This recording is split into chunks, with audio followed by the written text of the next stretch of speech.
We got to catch him prowling after dark. Think he's still hanging around the village? He got Mason, didn't he? And we found new tracks up around Dr. Adrian's house. Maybe we men of science think different from other people, but if they ever find out in the village what you've been doing... You mean about the animals? Yes, some of the dogs have been missed. Well, that phase of the experiment is all over. That ape seems to take a fancy to your place. Now, don't take offense, Doctor. I'm just trying to clear up my mind. Them dogs of mine have been sniffing ape for days. It's made them foolish, I guess. Else why'd they snarl at you? Hey, Doc. What are you going to do to me? I'm going to write you into medical history.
myself, going back to the animal instinct.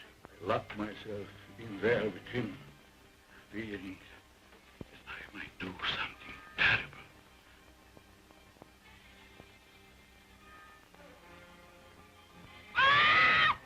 Billy! Billy!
Good evening, goblins and ghouls. Welcome to the Friday Night Scream Stream. I'm your host, Spakenstein, joined as always by my very good friend, Mr. Evan Sink. Good evening. How we doing tonight, Evan? We're good. We're good. We are crash landing right into this weekend. We are crash landing into this weekend as something is trying to crash into my door right now. Is Kramer in the hallway? It seems like Kramer. I'm gonna attend to that real quick. Well, I do so. As you can see, Evan and I are dressed a little more festively than we normally are. Evan, you wanna tell the viewers? Yeah. So we thought that it might be appropriate to send one up to our fallen companion, Mr. Jimmy Buffett, who's unfortunately no longer in the building. R.I.P. And R.I.P. We miss him already.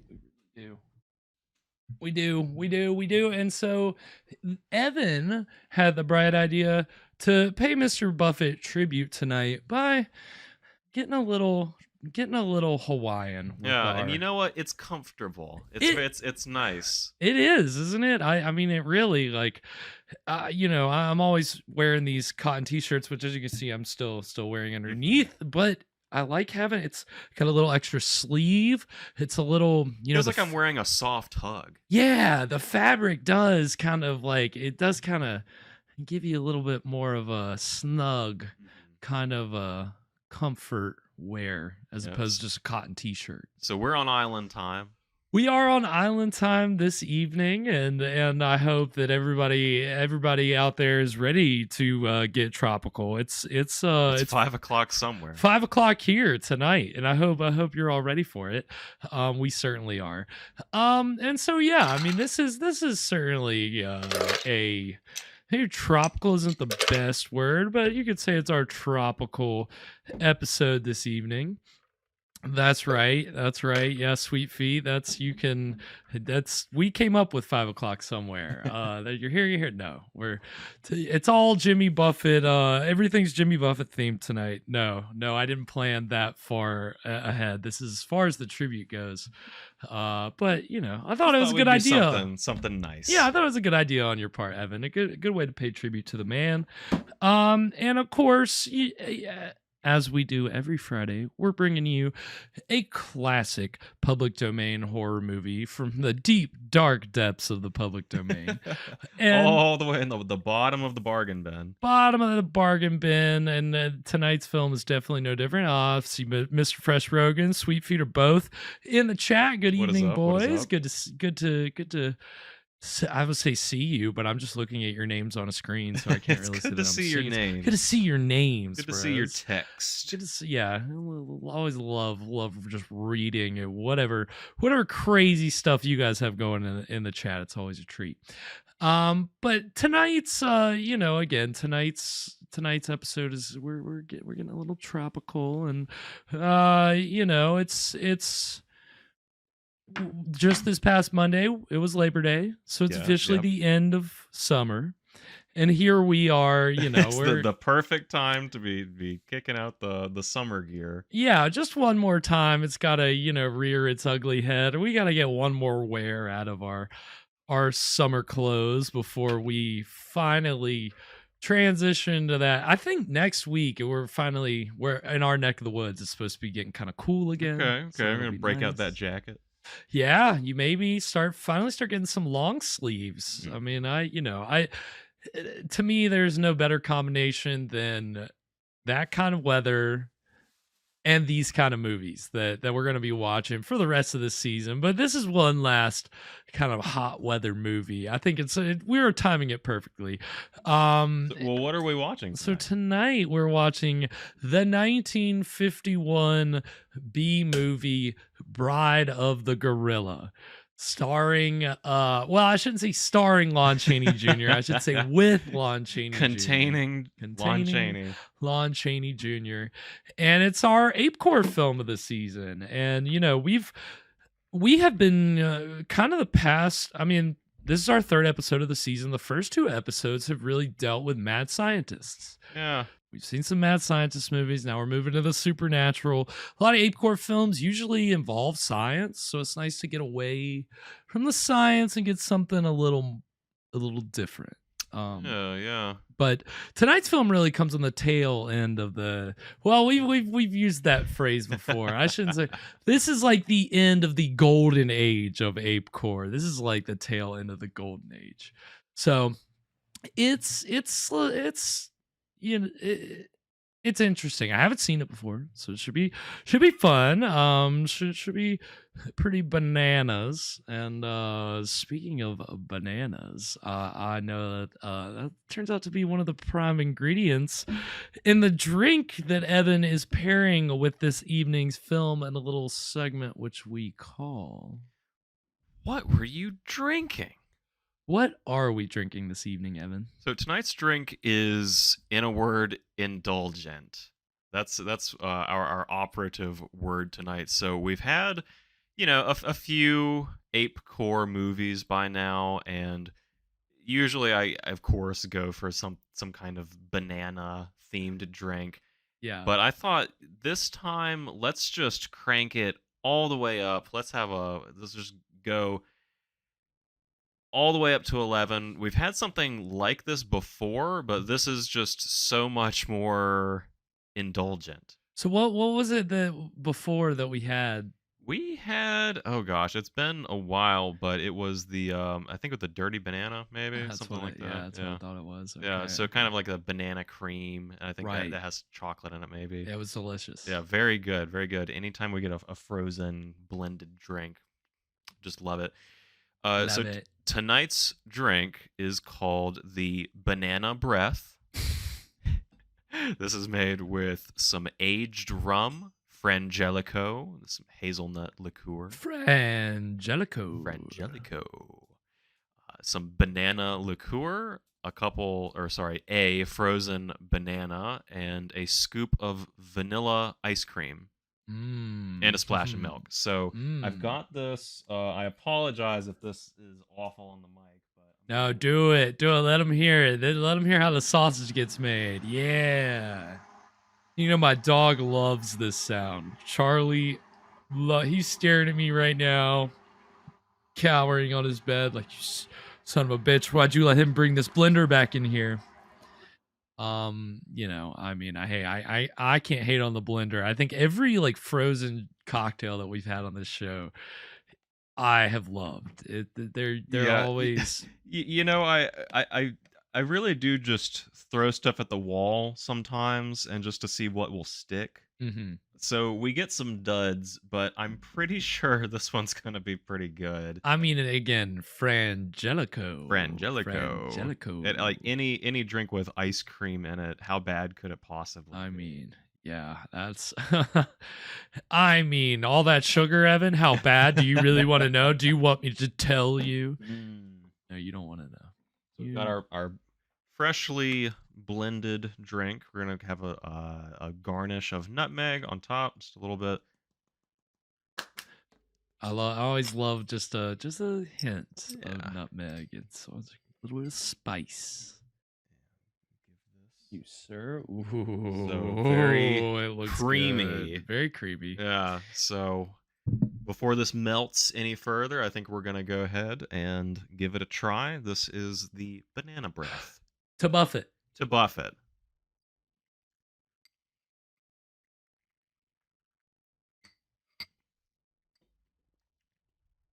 That's good. God, that is so good. It's a banana milkshake. It's absolutely delicious. Man, that is fucking delicious, dude. Holy hell. Oh my God. It is amazing how good that is. Yeah, we've got a winner tonight. Ding ding ding. Without a doubt. Definitely like one of the best cocktails that we've had on this show. Yeah, again, it feels like cheating. If I start throwing ice cream in every drink, maybe they'll all be good. They're all gonna be, yeah. No, I mean that just I'm just gonna turn into Cookout. It's just so many like layers of flavor too. Like the banana hits first, but then you start getting everything else, and it's just like Yeah, the rum and everything, it's there, but it's not, overpowering at all. No, it's all the perfect amount. God, that is so good. It really hits the spot. I'm definitely gonna have more than one. I don't know. We've got more in the picture. Okay, good. Okay, good. So there's more where that came from. Delicious. You have outdone your, and this is an Evan Sink original. Okay, so like Evan has outdone himself once again. You've been on a tear with the originals the past. I've been having fun. I've been it feels more right to have something original for the show. Yeah, and it also just lets me get crazy. Seriously, just start. Evan really becomes a mad scientist every week when he's preparing for these segments. He's a mixologist, but he's a mad mixologist, Sweet Feet, without a doubt. I mean, he's definitely cooking up some strange experiments over there in his lab. But I would say that this was this creature is your most successful experiment today. This one's got legs. I think this one's alive. Mm-hmm. All I need now, I need some bubbling glassware behind me. Yeah, we need like a little little Tesla coil, a little bit of just some kind of Bunsen burner with a beaker, bubbling over behind you. Oh man. We'll get there, in next season. We'll maybe start getting a budget for a little more set design. Right, when we build the new studio, then. Right, yeah, when we finally get over into into the new studio, then we'll get Evan a real mad scientist lab, and who knows what I'll do for my background. It'll just still be green. Yeah, I'll just still be in the void over here. That's why I like my green void. That's why I have it. But yeah, no, this is an amazing cocktail, Evan, and I think nice and smooth. Smooth, and I think perfect for tonight's movie. Again, it's a lie for me to use the word tropical in relation to this movie because tonight's film takes place in the Amazon. Okay. So we're in South America, and the Amazon, I don't.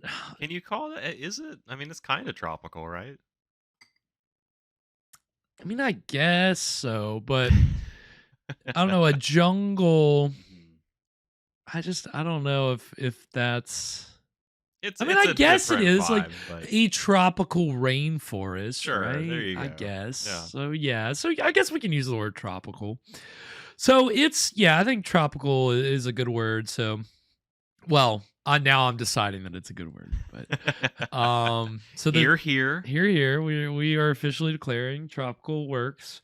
But it's again, it's in the Amazon, so it's a little bit of a different locale than a nondescript island or some kind of a lot of these movies don't even give you what the location is, so it's nice that we're kind of we're getting something a little more descript. Are there gorillas in the or apes in I the Amazon? was wondering that earlier today when I saw that, when I read, because I haven't seen this before. So it'll be fun. I always love a movie I haven't seen. But that was when I was reading about it and it said it took place in the Amazon. I was like, This is another Bigfoot movie, isn't it? yeah, basically. Well, so I did read that I think is essentially what the creature in this is supposed to be. Okay. It's supposed to be the South American version of Bigfoot, basically. But it's in more of a Wolf Man style story. Like it is very much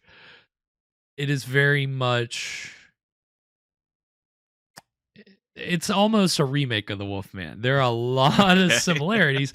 And again, this tonight's film is written and directed by the writer of the Wolfman. Well, there you go. There you go. This was his directorial debut, and he Unofficial sequel. I mean, it really kind of is. It is using, and I'll kind of point them out as we go along, but a lot of the same plot elements and also some things that he wanted to do in the original Wolfman, but that the studio and the people making the movie changed.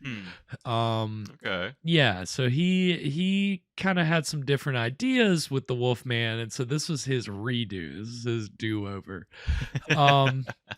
But I mean, essentially it is. It's kind of a man who is dealing with this burden of becoming a beast, and it is very much a supernatural horror story. And if he doesn't find true love before all the petals fall off the rose. Yeah, right, exactly. Then he's doomed to no, I don't know. And again, he's doomed to be an ape in the Amazon forever. Right. I mean, again, no mad scientist, but when if you're at the mercy of a witch doctor, then yeah, you probably will be stuck there forever. So yeah, we're just getting a nice little change of pace with our ape-core films. We're breaking out of the stuffy lab and we're hanging out in the jungle. I mean, good to get outside, get some fresh air. Right, exactly. And I don't know if these are the same sets and a lot of the similar locations, but we last season, at the end of last season, for our finale, we watched Bela Lugosi meets a Brooklyn Gorilla. This is from the same production company, Jack Broder Productions, and this came out the year before Bela Lugosi meets a Brooklyn Gorilla. Do we have any overlap with anything from that movie? Again, I'm not sure. That's what I'm saying. Maybe we might see in the locations or some of the scenery. Again, that is the one thing. Both movies did kind of get out and about in, I think in that case, it was just the jungle. They weren't descriptive about where they were, I don't think. I don't remember. But, Lugosi was in his lab cooking up the experiment that created the gorilla. So again, we're moving away from that tonight. We're getting something. Do we still get the wisecracking comedy team? Let's see. I don't know. Okay. So this movie's from 1951. So I think by this point we're kind of moving away from the really tedious, obligatory comedy relief that just really is like nails on a chalkboard sometimes. Like just really like, okay, like it's so funny. It's haha. I mean, no, it's we've had to suffer through some really grating jokes and just really unfunny bits. But just like this show. Yeah, I mean, why are you talking over the movie? You're ruining it. Sorry, can't help you. So yeah, it's definitely a low budget movie, but it's coming from a pretty talented writer. So I think the story should be decent. I mean, there's some talent in behind the camera and in front of the camera. Again, it does have Lon Chaney Jr. He does not play the lead. He, even though it was discussed, we'll talk about why that didn't work out later. But it's got some other pretty accomplished actors in it, and so we'll talk all about that. There's some interesting facts behind the making of this movie and the people in it and the people who helped make it. So we'll get into all that tonight and have some fun with it. Could you pull my camera back up? I'm still looking at the Oh, Evan. Oh, why didn't you Don't speak worry, I was up gonna get you- earlier? I was You're gonna get gonna you get there before the movie eventually. started. Oh, by the way, who are you gonna I tell can't me? see a thing. Yeah, were you gonna tell me like 5 minutes into the movie? Oh, hey. So wait, did the movie start? Or? Did you start it or? Well, don't worry, Evan. Because I think let me ask anything before we get into it tonight, Evan. I think I'm ready. All right. Here Well, we go. our ape-core movie for season 7. Without further ado, we're gonna go ahead and get into the exciting beginning of Bride of the Gorilla right now.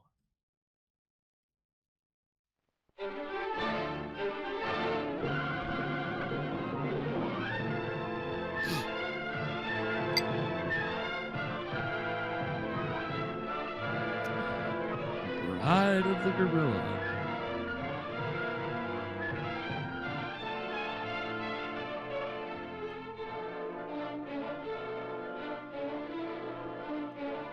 I don't know, I feel like maybe they used the same shot for the beginning of the credits for Bela Lugosi Meets a Brooklyn Gorilla. It does look a little It familiar. looks familiar, doesn't it?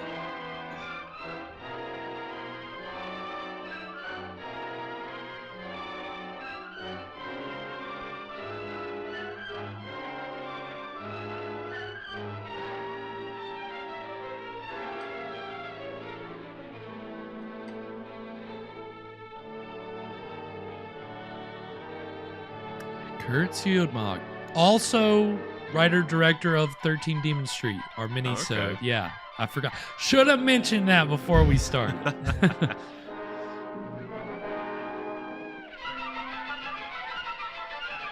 When I say stock, you say footage. Stock. It's looking really dangerous out here. Ah!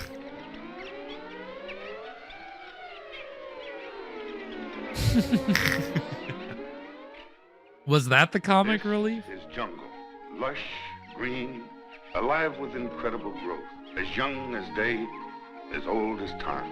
I know that voice. I, Terrell, police commissioner of Itnan County, which borders the Amazonas River, know it as well as any man will ever know it.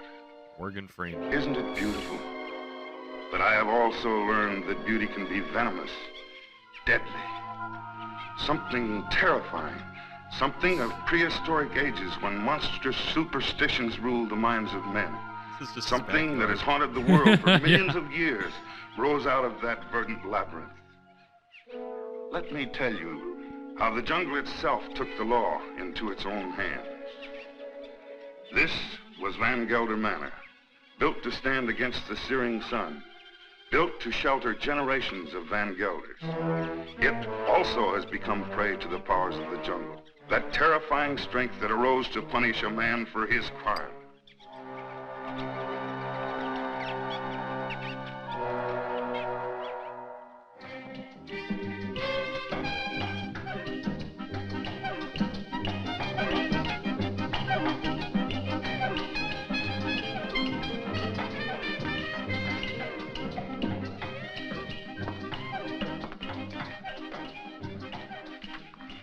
Hello, Barney. Good afternoon, Mrs. Van Gelder. Barney. It's been an unpleasant day. Your husband pays me to run his plantation, not to be killed by the heat. It's part of the job. Rubber's going up in price every day. I can't get enough workmen. When I do, they run away to go into business for themselves. Now, when they had slaves. Aren't we all slaves? Sure. Not me. I'm Yikes. free. You call this freedom? Big yikes. With bars in front of the windows? No, thank you, Lorena. This is no place for a beautiful woman. A woman like you ought to travel, wear pretty clothes, have some fun. Life runs away too fast if you don't hold on to it with both hands. My life is here with my husband. After all, he did offer to share his name and his home with me. You're confusing gratitude with love, Mrs. Van Gelder. Dang, There are other things much more important. Getting after it. A woman wants to be loved. Whoa. Hello, Klaus. Hello, Doctor. Nice to see you, Dina. I was looking for you, Barney. You should have been at the warehouse. The heat got me down, Mr. Van Gelder. There was an accident, Barney. A man got hurt. They always get hurt. That's the chance they take. This one died. He wouldn't have died if you'd been there. I can't be in two places at the same time. Don't fight before dinner. You're going to spoil your dinner with a row. Pardon me, Dina. White people shouldn't live too long in the jungle. Whoa. Brings out their bad side, their jealousies, impatience. Klaus isn't well. I told you, it's his low blood pressure. You can hardly hear his heartbeats. I haven't had a chance for quite a while to get that close to his heart. Dina, We got some spam in the house. You don't understand him. Does he try to understand me? I need to make He's only sweet too food happy mod. being left alone. He likes to read his books without me around to bother him. Huh? You pull the chat back up for me. If you were married, Oh, you'd act yes. differently, wouldn't you, Viet? I was married once. Long ago. You wouldn't know either, would you, Barney? Come again? I was just talking about marriage. What do you think about marriage? Marriage is a contract. A civil contract, isn't it? I mean, it has nothing to do with love. It's a relation either of sympathy or of conquest. But every couple isn't a pair. You must have read that someplace. Sure. Everybody knows I can't think of anything clever. I, too, am not clever, Barney. But I know where to find wisdom.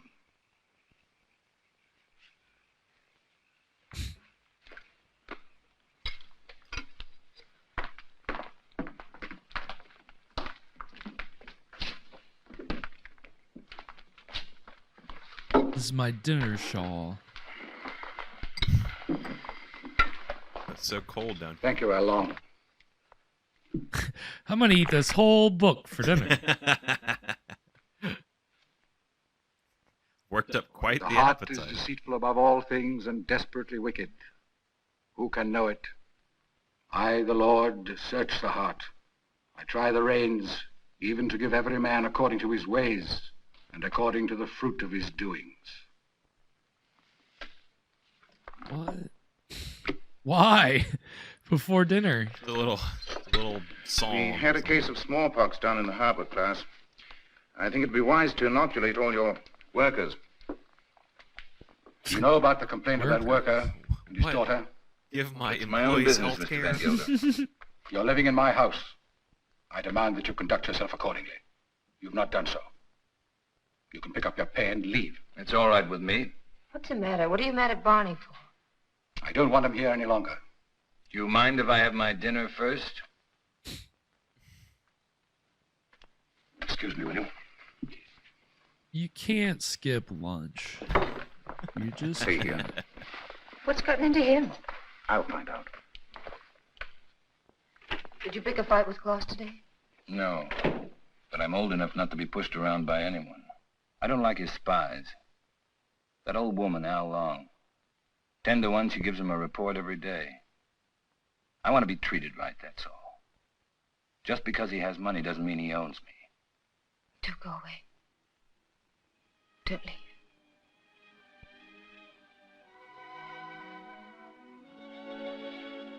That's all I need to know.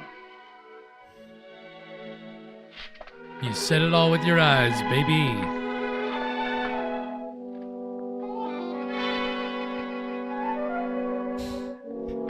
Jeez. Who needs a security camera when you have her just keeping an eye out on everything? That's the thing. What do you want? Don't go away. Talk to Van Gelder. Ask him to change his... Who is this? He's got two girls. Remember, you promised. I don't even know where I'm going. I don't care. I just said you'd never leave me. Why did you say it? Because you wanted to hear it. You want to take dinner with you? Oh, be quiet. Now leave me alone. My goodness, what a playboy old Raymond Burr is. My goodness. You shouldn't excite yourself. What do you want me to do? Smile? Keep my eyes shut? You do love her, don't you? Without her, I have nothing. You got rid of Barney Chavez, that was right. But still, I'd take her away. Barney Chavez. It's the climate. A woman buried in a place like this, you must understand if she gets a little mixed up.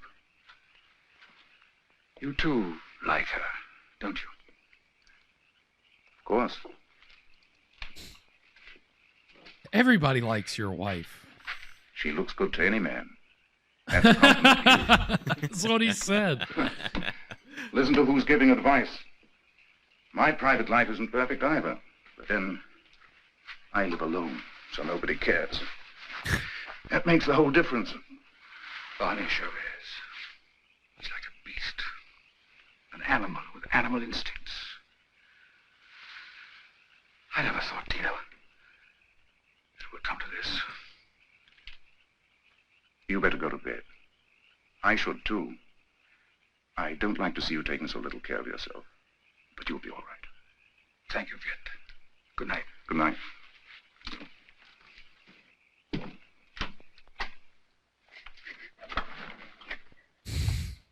Oh my God. Nice. Marina. Nice dolly. What happened? Talk to me, my child. Barney, he lied to me. He doesn't love me anymore. I want you to stay with your people.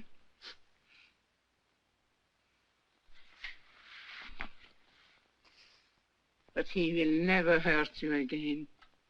Oh my God. Never.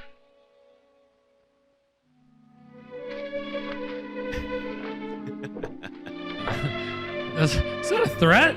Nobody messes with the Bene Gesserit. What are you doing here? Waiting.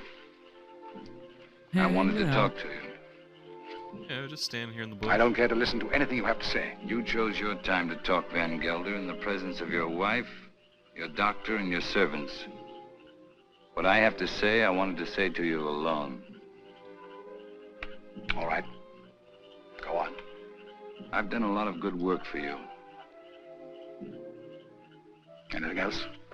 You read from the Bible tonight, Van Gelder. But you didn't finish what you were reading. I thought I'd made myself clear. It goes on. Let them be confounded that persecute me. Bring upon them the day of evil, and destroy them with double destruction. I'm glad you remember something out of the Bible. A man sometimes gets in a spot where he has to make a big decision, Van Gelder. My decision's been made. Mine, too. You're standing in my way. And Dina's. Did she ask you to tell me that? We love each other. What are you going to do about it? Oh, damn.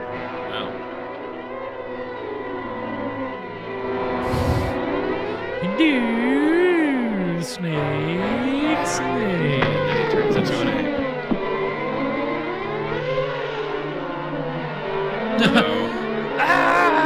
It's coming right at lay there and scream. Barney!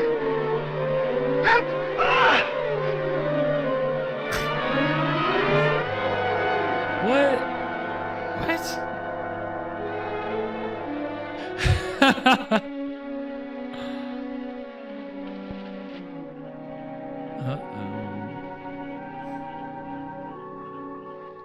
Barney, you didn't do anything.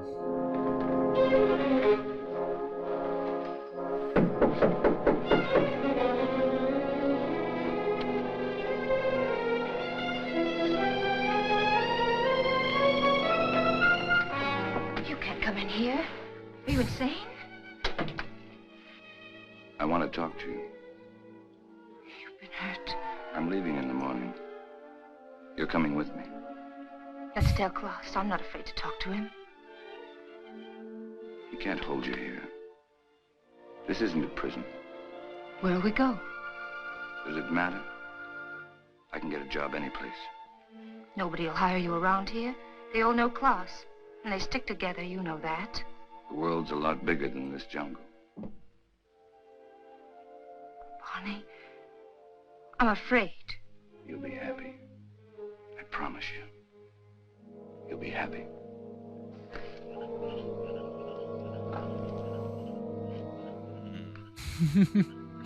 I thought you could use a nice plant in this trying time.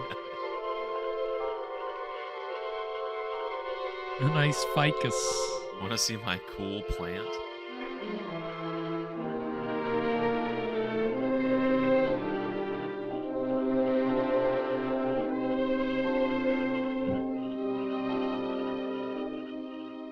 Where shall be the murderer these eyes have seen?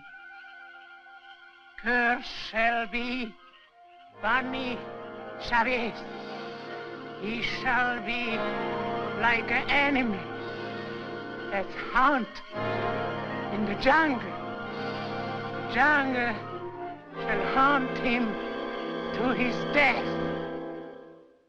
Ooh. Okay. Creepy. You insist, Mr. Chavez, that the last time you saw Mr. Van Gelder was in this room? You have it in writing. Yet footprints the size and shape of your own were found near the body. Are you sure that you weren't in the garden last night? Why don't you come right out with what you want to say, Commissioner? Why don't you ask me if I killed Klaus Van Gelder? You know I had a quarrel with him. You got witnesses for that, haven't you? I have, that's true. But the evidence I have is not strong enough to bring charges against you. What is your opinion, Dr. Viet? Klaus Van Gelder died from shock and suffocation caused by snake venom. He was a sick man. It may well have been that he had a fainting spell in the garden and the snake attacked him. Anyway, that's my official report. And your private opinion? My private opinion is of no value. My private opinion is private. It might have been that during a struggle, Mr. Chavez knocked Mr. Van Gelder down. The snake bit him. These reptiles often attack when frightened. Reptiles. The doctor just told you Van Gelder died of suffocation caused by snake poison. That is official, isn't it? You have a discoloration on your jaw. A fight, perhaps? Yes, with one of my men. What about? Why don't you stick to the point? Why don't you arrest me? I would, but for one thing. These leaves. They come from a plant called the pédiguin, the plant of evil. Do you know about such a plant? Evil? No. These leaves worry me. They're used to put an evil spell on people. Now listen, Taro, don't accuse me of using magic. I don't. Al Long, would you come here, please?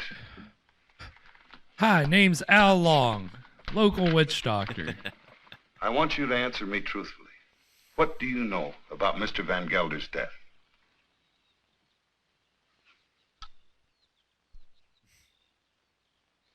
He was bit by the snake. He was? How do you know? I saw it. You did? Then did you Yeah, also were you going to see speak up? Mr. Chavez? Or did you, were you just waiting to be prompted? No. They both choked. He was in Mrs. Van Gelder's room all the time. Is this true, Mrs. Van Gelder? Yes. He came to say goodbye. Tina. God, the perjury left and right, man. My goodness. This would seem to prove that Mr. Chavez had nothing to do with Mr. Van Gelder's death. How long? Where is the plant that these leaves came from? You know it's against the law to own such a plant. It's dangerous poison. You can't make her talk, Tara, unless she wants to. You know that. They need to have a referendum on all death plants. I guess we'll have Legalize to search them. her room. Nato, take Al Long to her room and search it for a pédiguin plant. Sure. As you say, there's no use asking her questions. I sometimes feel as though I don't even speak my own people's language. Since I became Sometimes an feel official, like I'm not a South I seem to American be standing police outside commissioner. their code of law. Like I'm just a Midwestern boy. Although he was from California. His father was, I don't know, is Colorado the Midwest? I don't think so. I think that's just kind of west. Western boys. Would you like to have such a plan for your own? It's against the law. It wards off sickness, keeps away the evil spirit, brings money into the house. I must destroy it, Al. Woody Strode, NFL player. Power also This is one of the, like the brings first evil. cases of an If you NFL have player turned actor. You are cursed. Your wife will fall sick. He went Your on to have a children very storied career in a lot of westerns and spaghetti I bring westerns. such a plan to your house tonight. No, I don't want it. I don't believe in black magic. Don't tell anybody I have such a plan. No, I won't. But you keep away from my house. I don't want witches near my children. You stay away from my house, witch. Witches get stitches. Wait a second, you're Kareem Abdul-Jabbar.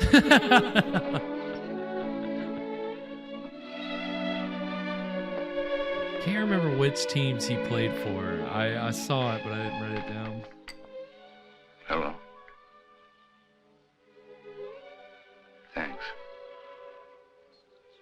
I'm glad Al Long saw it happen. I didn't want you to get involved. That was lucky, wasn't it? Don't go away. I won't. You know that.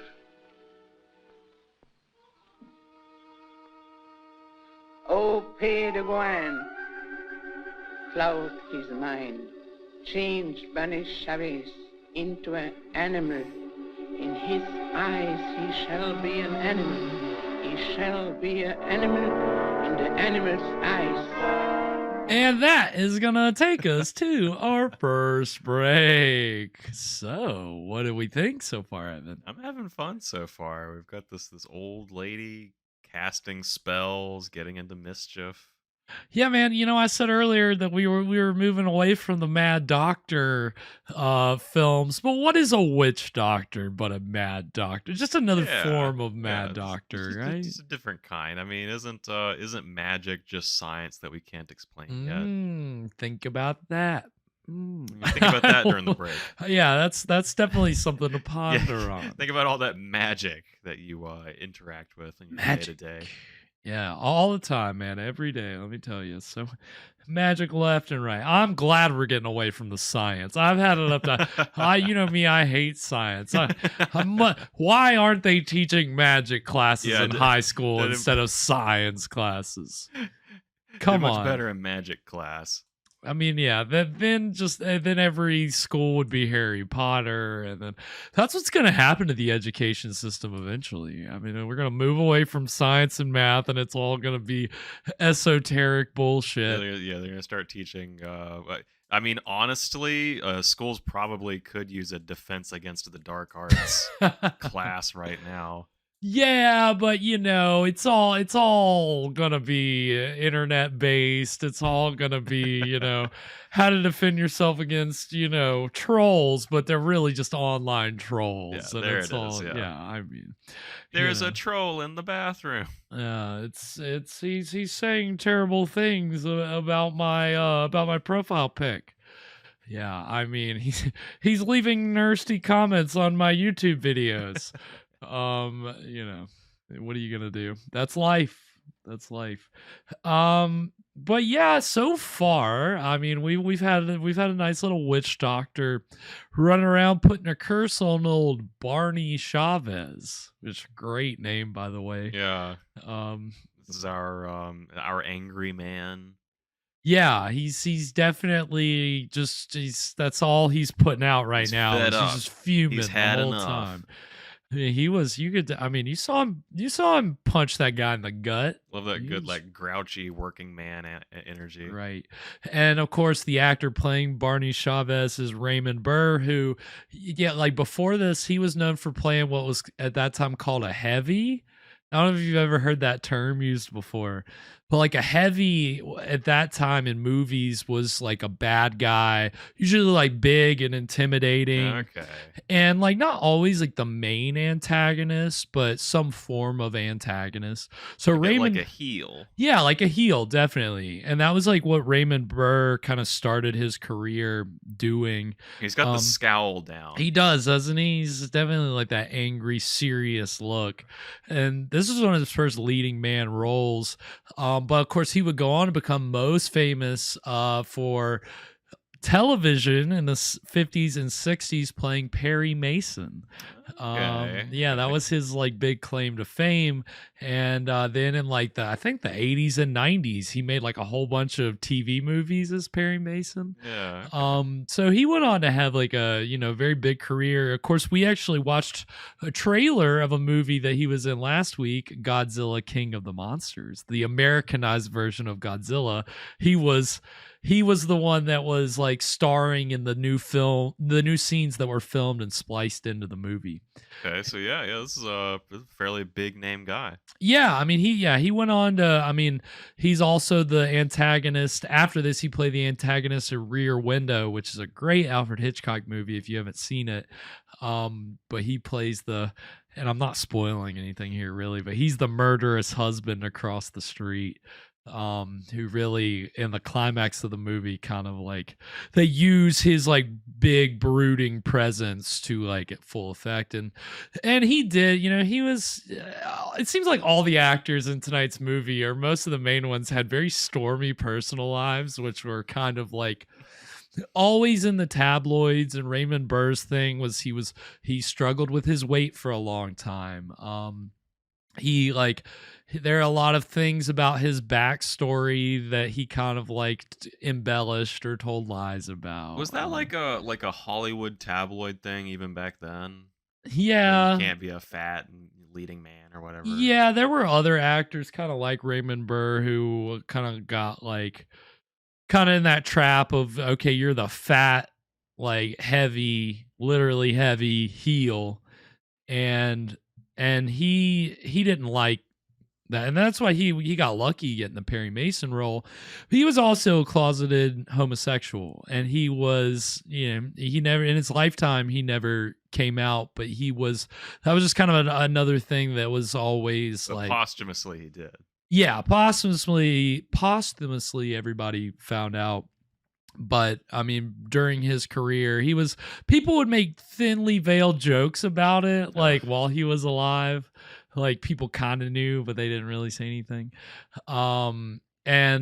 There's a book that goes over the making of tonight's film called Scripts from the Crypt, Bride of the Gorilla, written by Tom Weaver, who we've used his books as a sources a couple times on this show. But the writer-director of tonight's movie originally wanted Lon Chaney Jr. for the role that Raymond Burr is playing. But Lon Chaney Jr. was kind of going through his own personal problems at the time. He was kind of really struggling with alcoholism. He had a suicide attempt like a few years before this. So basically, because of his physical decline, they decided to put him in this role of Taro, the police commissioner. And apparently him and Raymond Burr did not get along. They didn't like each other. Oh, no. And that's like Curt Siodmak says some scandalous things in the book about like him and Chaney not getting along. Kind of a Joey Vallejo situation. Yeah. Well, that was kind of Chaney's whole thing, right? Like, well, my father was a very famous actor in the stage and the screen. Well, and so he just kind of like apparently the big thing he was doing at this time, he was trying to produce his own horror movie called The Lizard Man. Okay. And it was the monster was supposed to harken back to the monsters that his father played. That he's supposed to be a sympathetic monster who's actually really kind of the good guy. He's like trying to help. He's not this girl. actually cold-blooded. Yeah, he's not actually just a mindless killing machine, which Lon Chaney Jr. felt like was the problem with horror movies during that time. It's just all, there's no humanity to the monster. And that's what my father really figured out. So I'm trying to do what my father, it's always my father this and my father that with Lon Chaney Jr. I mean, I feel bad for Lon Chaney Jr. I mean, we talked about the whole, was he a Nepo baby? Well, I wouldn't call him that. I mean, he definitely tried to kind of do his own thing, but he also recognized that his father was a great talent that nobody, including himself, could ever. He had some big shoes to fill. Huge shoes. When your dad is considered the greatest silent performer of all time, you think you're just going to be able to step up and wow everybody? That's why Lon Chaney Jr. as a South American police commissioner is about as convincing as Lon Chaney Jr. as a Romanian count. I mean, you're not going to get anything more than what you get with Lon Chaney.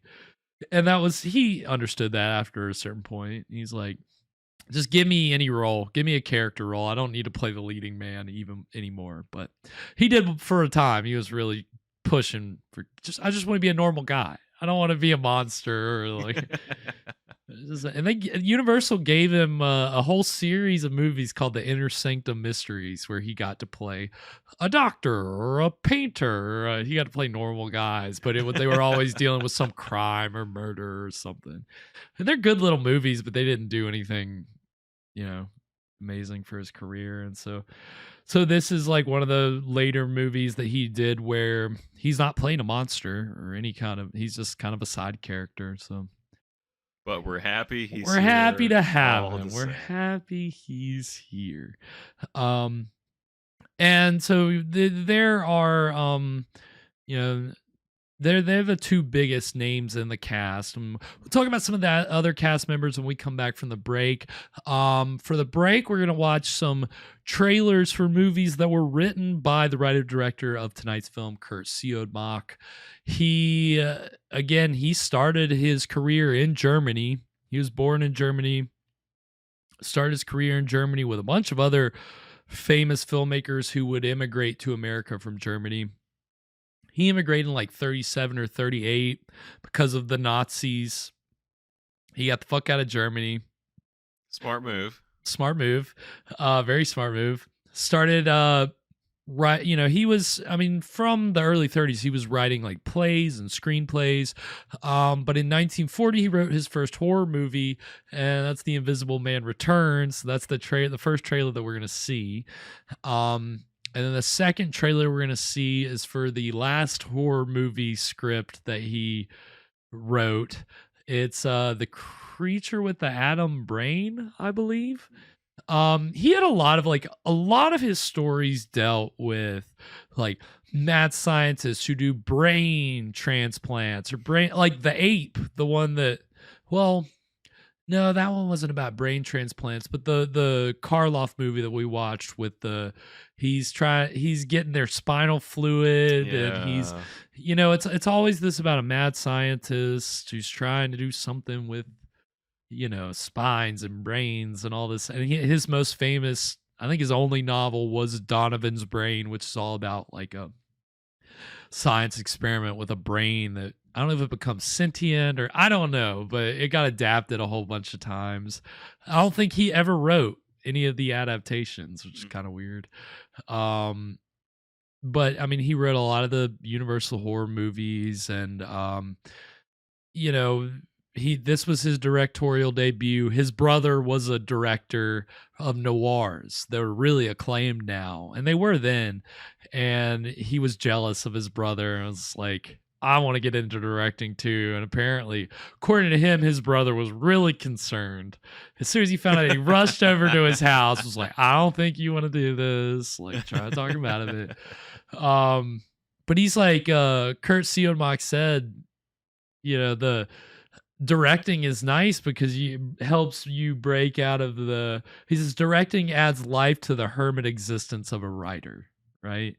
Because he was a screenwriter, and so like it wasn't until about 20 years into his career that he finally got to move behind the camera. Yeah, you actually have to interact with people when you're directing a movie. You do, yeah. And apparently he said on his first day he was like catatonic, like he didn't even know like what to do initially, but he realized, oh, well, everybody else kind of knows their roles and is just doing it. Oh, this is easy. Like that's what made him realize, fake it till you make it. Fake it till you make it. And I just got to stroke the actors' egos, and this is easy. This is easy. He'll fit right in. You're right. Yeah, he figured it out quick, but he only did like 4 movies, and then of course the series that we're watching for our minisodes this season, 13 Demon Street. I'm pretty sure he directed all of those episodes.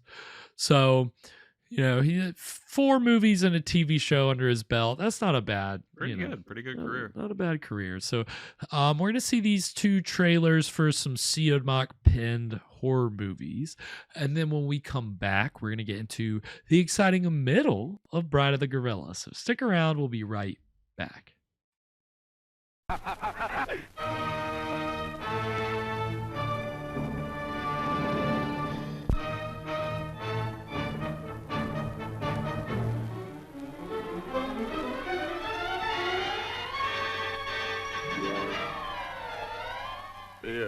Fear of the unknown, the unseen grips the populace. As a human being made invisible and insane by a potent drug, preys on the citizenry, intent on vengeance. Prison walls cannot hold him. Scotland Yard cannot stop him.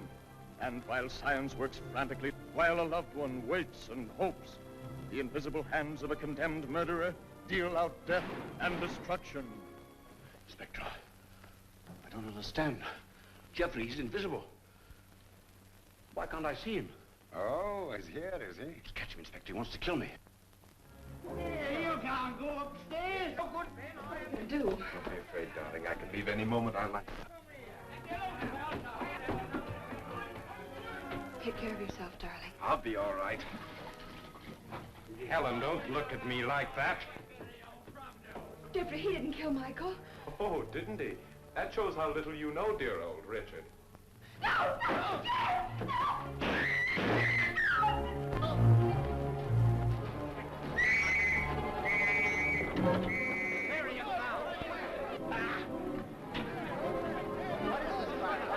I'm going to force the truth out of you, choke it out of you. No, don't shoot! No! Don't! Got him! You got him?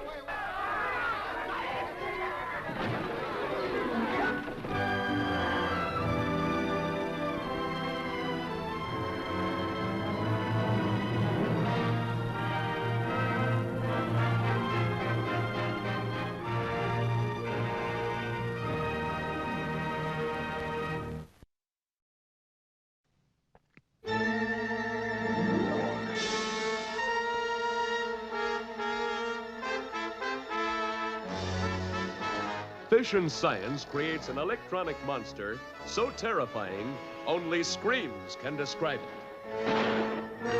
Come back home. Come back home.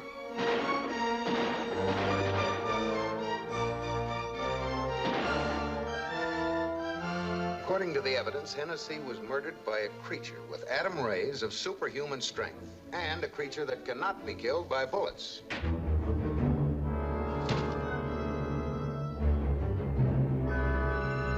I said I would live to see you die. I just came from the Bureau. They checked the murderer's fingerprints. His name is Willard Pierce. They let me have it from the files.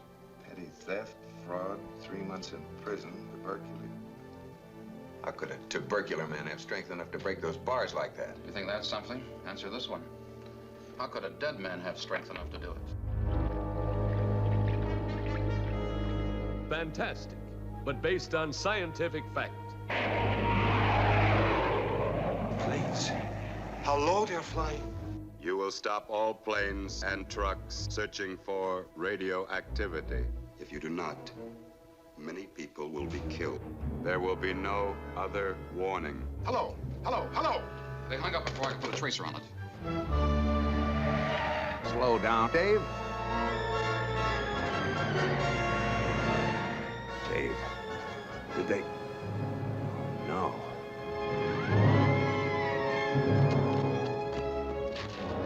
Go out and kill him.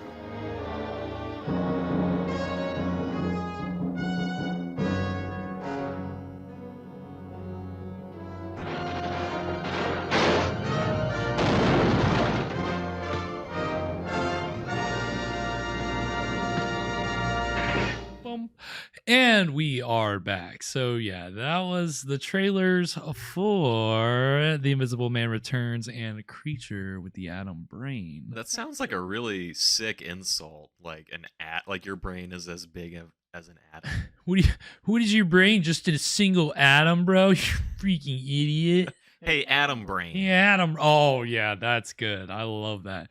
Hey, Atom Brain. That's definitely a 50s insult for sure. Mm-hmm. It would 100% work in the 50s. But yeah, I mean, you know, he directed 3 other movies after this, but I mean, he just kind of got lucky. He, you know, Curt Siodmak was, he really drew a lot from folklore. We kind of talked about that when we watched 13 Demon Street earlier this week, that his writing kind of seems to, and when I was looking at his filmography today, you look at some of the other things he's written and it's always like based on a story from, you know, old legend, 1911, you know, he's just all these different. Yeah. And in this case, he is using, or we haven't really gotten there yet. I think they'll explain it a little more. I don't know if in the middle or later in the movie, but this kind of folklore that I think is actually native to South America. Like it is real folklore that he's drawing from. So it's a real death plant. Yeah, real death plant. Who would have known?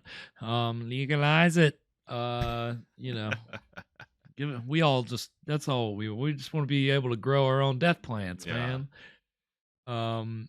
Yeah, so I mean, it's kind of interesting. I mean, a lot of his stories are kind of like adaptations of. I mean, again, The Invisible Man Returns. I mean, it's a sequel right out the gate, right out of the gate, right. And the last thing he ever wrote, not really a horror movie. That's why we didn't watch the trailer, but it was a Sherlock Holmes movie where Christopher Lee played Sherlock Holmes. Okay. And, you know, again, he a lot of his stuff is I mean, again, Frankenstein meets the Wolf Man. I mean, you know, he's adapting himself and Frankenstein there, but so yeah, he had a really kind of interesting career in Hollywood. I you know, he accepted his horror typecasting, for lack of a better word, but obviously I think he wanted a little bit more prestige, but you know, he was still a pretty talented writer, so you gotta give it up for that. Yeah, I do appreciate the writing has been pretty good so far. I've thought, like the dialogue and everything. Right. Yeah. No, it's definitely been very dramatic up top, like especially in the first like 10-15 minutes, a lot of, you know, a lot of romantic melodrama. Yeah, romance, violence, snakes. You gotta love it. Yeah, there's been plenty of action. No gorilla yet, but yeah, still waiting on the ape. Still waiting, but we'll see. We'll see if. I mean, she just said the curse when we been sniffing. Yeah, sniffing ape for days. No, she only just like completed the curse when we went to break. So now it's ape time. It's ape time. I hope we're gonna raise our glasses and hope that it's ape time. One more swig for hoping. Anything before we get into the exciting middle of Bride of the Gorilla, Evan?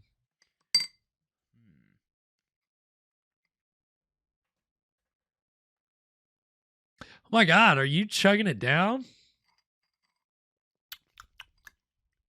Nope. Nope. On that note, we're going to go ahead and get into the exciting middle of Bride of the Gorilla right now. Go. It's quite a party. cigarette? Is this your first marriage, Mr. Chavez? My father used to say, try everything once. Once I marry, Mr. Creosote. I'll stay married. I've been married for 26 years. I keep my marriage going. My wife does the rest, and believe me, we both have to work at it. Wink. Is it really true you've been a dancer? Stella, it's not polite to ask questions. Why not, Mrs. Van Huysen? Yes, I've worked all over the world. Rio, London, Paris. Oh, I've never been to a nightclub. It must be exciting. For the master. Uh-oh. May I drink? May I drink to you, neighbor? We're only 40 miles apart. That's practically door to door in this delicious. part of the world. Delicious. Well, I see you're getting service in your house. Here's to good service. I'm gonna drink the whole thing.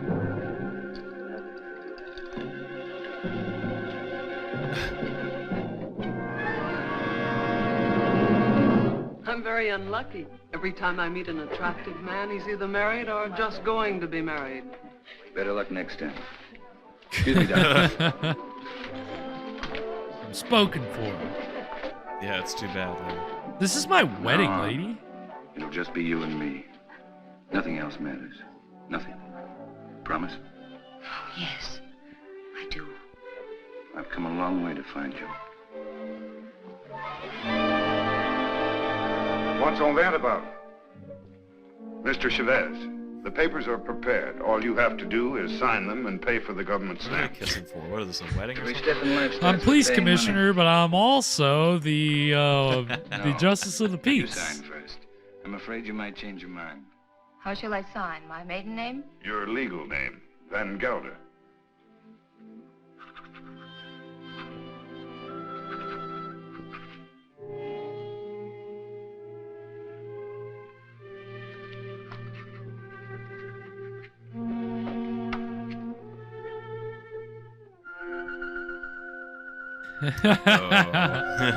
Oh, okay.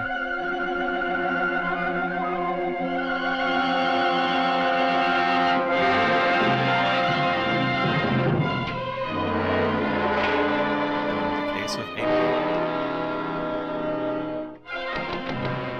Barney. Barney, let me in.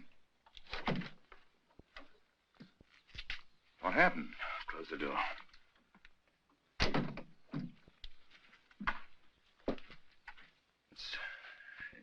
It's my hand. What's the matter?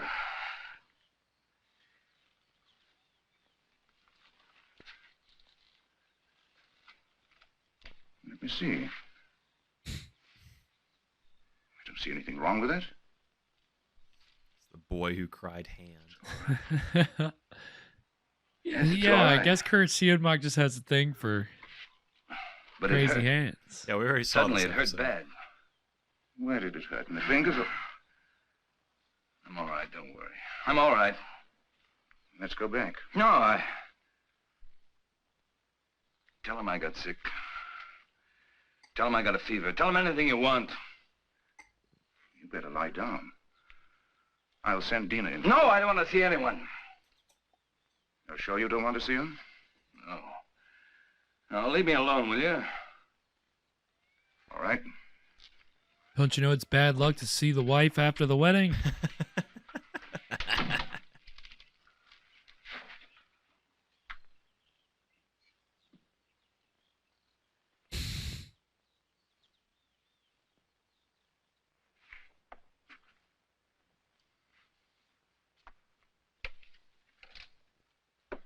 Don't you like me? It's kind of a loaded question, I isn't like it? Pour me a glass. Sure. Something's bothering you. You sorry you married me? No. Why should I be? You used to be never thought I'd have Playboy such a Barney beautiful Chavez. Now you're married man changed Barney so much. Chavez. No, I haven't. I haven't changed. Listen, You Dina. will, though.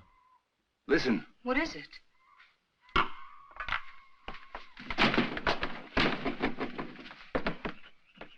jungle? Close the door. I don't want to hear it. Sounds like music. You hear that screaming? Yeah. Music in my ears. It's a bird with long red feathers. It flies without making a noise. But its voice gives it away. I know it. It's a vicuna bird. I even hear the snakes. I have to leave. Barney, you've got a fever. No, I haven't. Snakes are also screaming. But I have to leave. Well, you can't go in the jungle at this time of night. You hear them? Dina. Go to bed, Dina. I'll be back soon. If you love me, don't go. I'll be back. Barney, you can't leave me. Barney! I think snakes would be better or worse if they screamed. Better. I mean, because then at least you've got a little more awareness of its presence. You know who? I mean, come on, man. Silent snakes. Creepy.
Focus, focus, focus.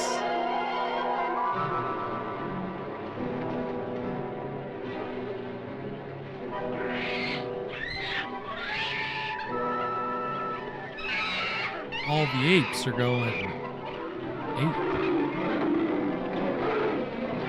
So is the cheetah.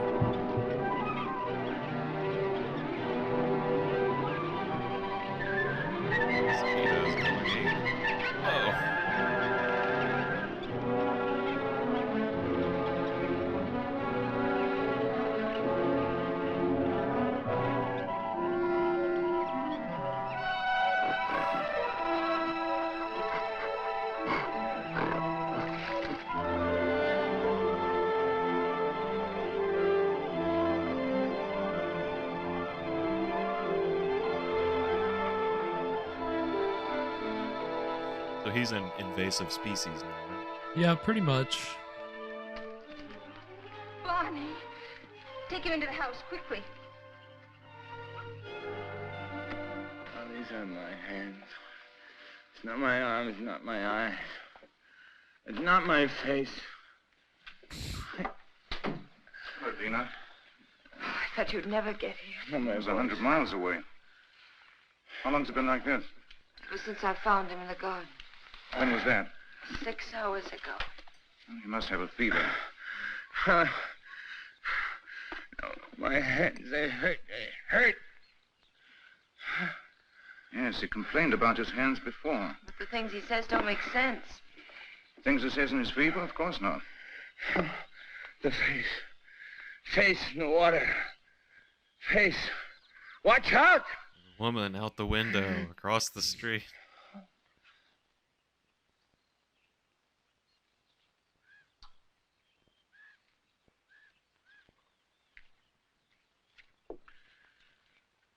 That's all we can do for him now.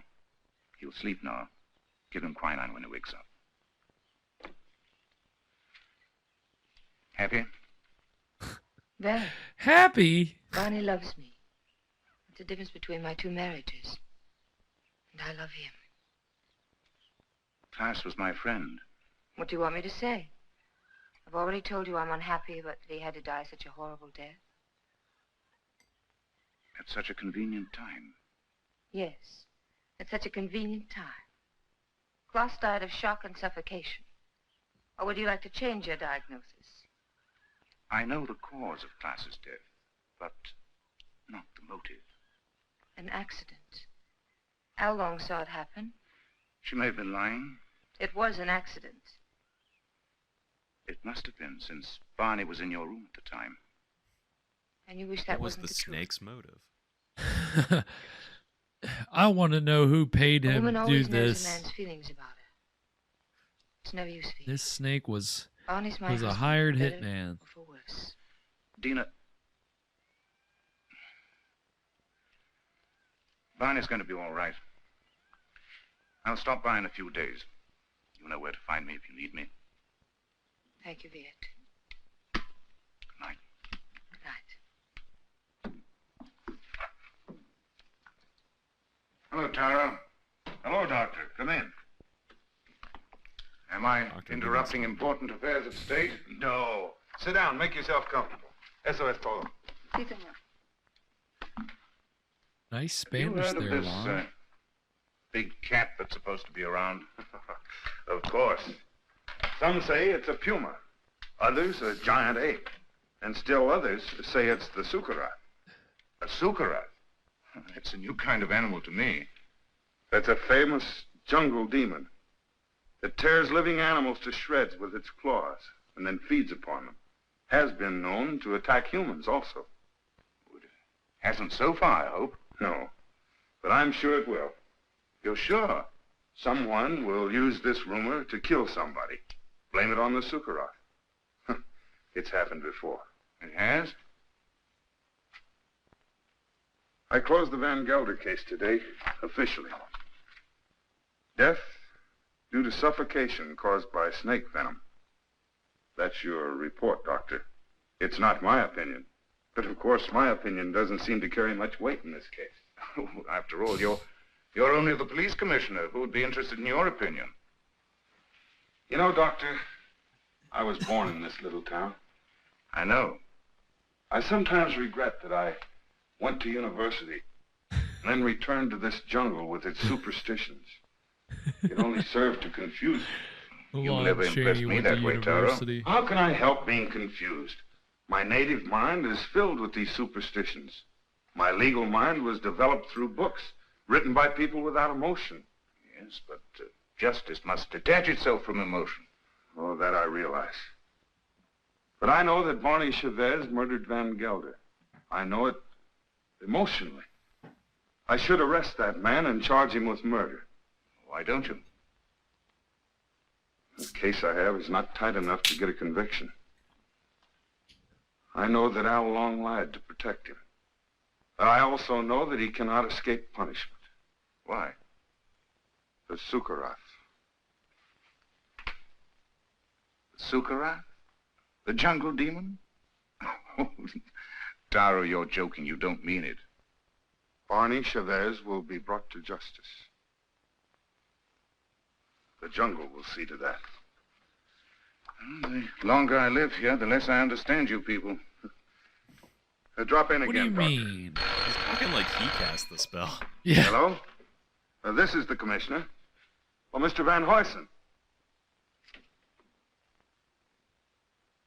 On your plantation? It's killed already? Oh, this is serious. Yes, I'll be right over. Immediately. Goodbye. Senorita, mi pistola. What's all that about? 3 rubber tappers have already seen the sucarat. They have? I told you it would be like this. They have. Here it is.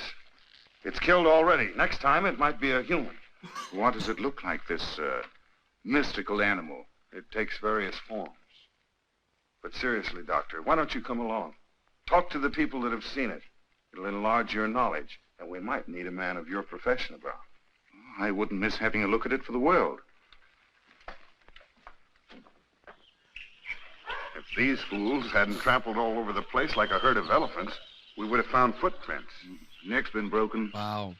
Teeth marks, hide's been torn to shreds. You, come over here. Did you see this animal? Yes, I have seen the animal. Was it the jaguar? No. No, Doctor. It was huge and red. Red? Yes. It has a head like a man and teeth like an alligator. What did I tell you, Doctor? The sukara. That it was. My wife saw it too. For a couple of nights, it was sneaking around our hut. It walks in his hind legs. Like a man? No, like a beast that walks like a man. Oh, that terrible voice. Not only I have heard it, my friends here have heard it too. Well, there's only one thing to do. Set traps and see if we can catch the beast. We have put many traps, all along the clearing and in the jungle. Well, what did you use for bait? Young goats. Well, if you catch the sucarath, just call We me. can stay to spare a few goats. I think it'll be all right in this year's budget. He would have eaten them anyway.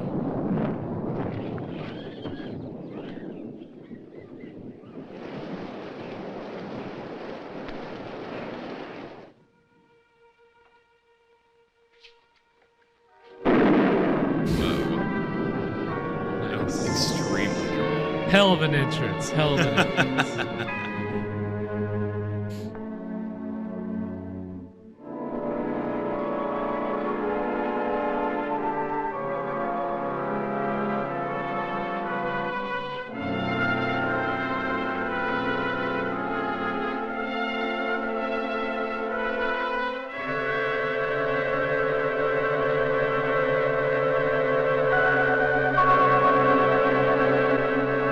It's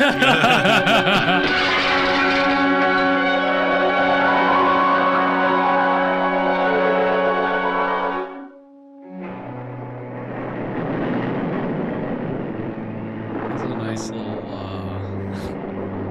effect. I was hoping they were gonna do a Marx Brothers bit where they start like, you know, mimicking each other's movements for 3 minutes. Amazing. Whoa.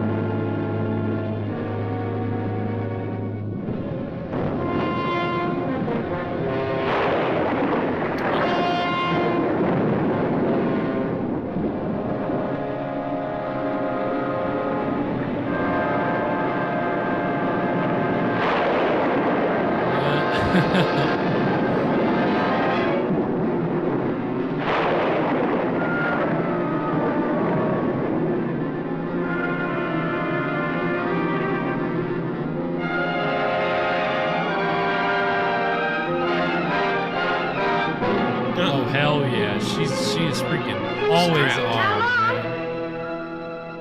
Marina!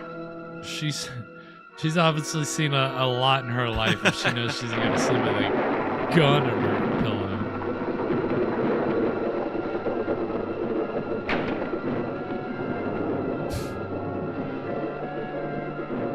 Automatic door closed. You first, ask questions later. Lena, it's me. Here. Don't shoot. It's too late. I'm so glad you came. I was scared. Of what? I don't know. Somebody was here. Tell me who. I don't know. I don't know. What did you shoot at? I don't know. Easy, Taro, easy. Her nerves are on edge. Where's Mr. Chavez? Out in the jungle. I haven't seen him since last night. In the jungle? Yes. It doesn't make sense. What's he doing in the jungle? Hunting. Hunting? He didn't take his gun along. He hasn't need one. We came to warn him that the rubber tappers have set traps on in the the uptake. jungle. What for? There's a strange animal about. It's killed many cattle already. What kind of a beast? It's an unusual animal. It walks on its hind legs. Don't forget. Warn Mr. Chavez to be careful of traps when he goes in the jungle. Come, Taro. Next thing you're going to say is that Ban is the jungle demon, the Sukarath. The Sukarath is only a symbol. What are you talking about? You better take Barney away from here. And what if he doesn't want to go? He'll go if I ask him. But I wish I knew what he was doing out there. Mrs. Chavez, The next time he goes into the jungle, why don't you accompany him and find out? But if you should, be sure and go well armed. To the teeth.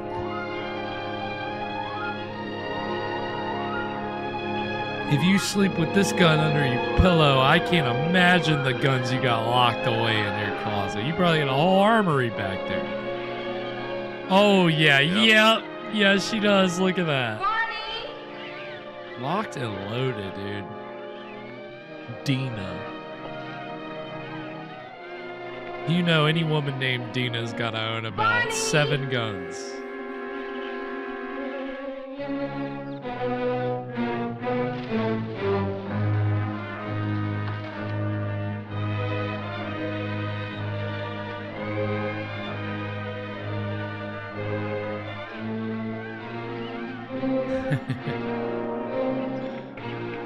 I guess if Raymond's the monster, is she our new protagonist? I guess so. Well, I mean, she is the titular bride of the gorilla. That's true. Movies about her. Where are you? And I don't just use the word titular because she's wearing one of those classic 1950s pointy bras. You know, the ones that really just create the huge peaks. Really cone, yeah. Take it out. Your leg. Oh, shit. Oh, fuck. He fell in the trap. What a fool. Give me that gun. Just don't stand there. Give me the gun.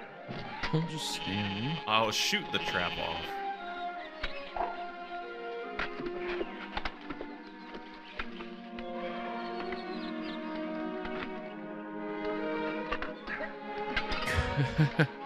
Stay here. I'll get help. No. You're hurt. Let me cut off your boot. I'll just ride this goat back. Hold on to it. And that is gonna take us to our second break. So, what do we think so far, Evan? Well, we've had a lot of ape in our second. Second act. Yeah, we have. We've seen the apes scurrying around the jungle a little bit, so it's been good. You know, seen some ape hands, and yeah, we even got to see him in the mirror for just a moment. Yeah, that was a fun gag. Yeah, I wish they would have leaned into it a little more. They could have milked that a little more, I think. They definitely could have taken about 30 more seconds. Yeah, kind of done a little. We haven't seen our. Can you call her the antagonist? The witch lady. Yeah, she's been kind of absent in the second act. Yeah, she gave Barney that drink, and that's when everything really picked up. And yeah, now she's my just work is done. Sitting back and just laughing. You know, just watching him act like a fool. And so I'm sure she'll make an appearance at the end. It is a little interesting that both our protagonist and antagonist are women in this movie. Yeah. I mean, in a way, again, I mean, it's hard for me not to watch this and think about the parallels with the Wolf Man, but I mean, you kind of have a tragic figure in. Like in the Wolfman, you can definitely call Larry Talbot, Lon Chaney's character, like a kind of a tragic protagonist. Here, like Barney Chavez, like kind of has it coming. Yeah, like you know? He kind of deserves it a little. In a way, the older I've gotten, the more that I've watched the Wolfman, I've kind of reinterpreted it in a way because I've watched it and be like, okay, well, what is like. That's kind of was a rule of classic movies back in the day is that, well, if something bad happens to somebody, it's for a reason, right? They got to pay for something. So like watching the Wolfman, I was trying to figure that out. And it's like, okay, well, like this guy literally fits the classic 40s definition of a wolf. What you call a guy who's like really hits on women really hard. Like, and in the case of the Wolfman, he's like, he's helping his father build a telescope. He's testing out the telescope, and then he sees through this beautiful girl's window. So he spies on the beautiful girl. Does his eyeball like go through the telescope? And Pretty then he goes, much. It might as well do one of those classic moves. And then he goes in the shop, hits on her really hard. She's like, no. And he's like, well, we're going out tonight. And she's like, no. He's like, yeah, no. So then he shows up and she's like, well, okay, yeah, I'll go out with you. But my friend's coming along. And he's women like, a persistent man. Well, that's the thing. He keeps on. And then she's like, oh, well, I'm engaged. And he's like, oh, I don't care. And I'm a wolf. And then right after that, he gets bitten by the werewolf, and that turns him into a werewolf, right? So in a way, he kind of pays for his wolf ways. Kind of right? ironic there. Yeah, I mean, this is a woman who is betrothed, and he's like, I don't go fuck. I want this. Yeah. And so he pays for it, and it's sad. It's just kind of sad because Larry Talbot's he's just a fun-loving guy. Whereas in this movie, when he just stood there like an ape watching that guy get killed by a snake, yeah, he sealed his fate. Yeah, that's like, all right, this guy's got ape written all over him. We know this is happening. It's official. He deserves to turn into a monster. And that whole mythology, the Sukaru, is that what they're calling it? Like that's real South American legend. Like that's South American Jungle Bigfoot, basically. So it's an interesting, again, Curt Siodmak bringing that into play, and it's nice to have that with an ape-core movie because you don't, again, because this is more supernatural than scientific. You get something that's a little more mythological and it's got a little more folklore to it as opposed to a crazy guy. I think that's okay. You know, before the show started, when we were watching Scooby-Doo, we were talking about this, about how like sometimes, you know, when they try to like explain the science behind the monster, and it's like, oh, it was just a projector and a mirror the whole time. Like I don't need all that. Like that takes the magic out of it. Right. You don't need to rob us of that. We like that. That's a lot of the times that's what they do, and you know, I mean, I don't know. We'll see how tonight's movie does with that. I mean, again, it is kind of interesting. Like we're noticing that this is just kind of an unlikable main character in Barney Chavez. So it's like, well, is Dina the protagonist? Is someone else the protagonist? But all, you know, in the same way, like, you know, you could definitely, like you were saying earlier, the witch doctor, if she's just a witch, she is, you know, pretty much an antagonist here.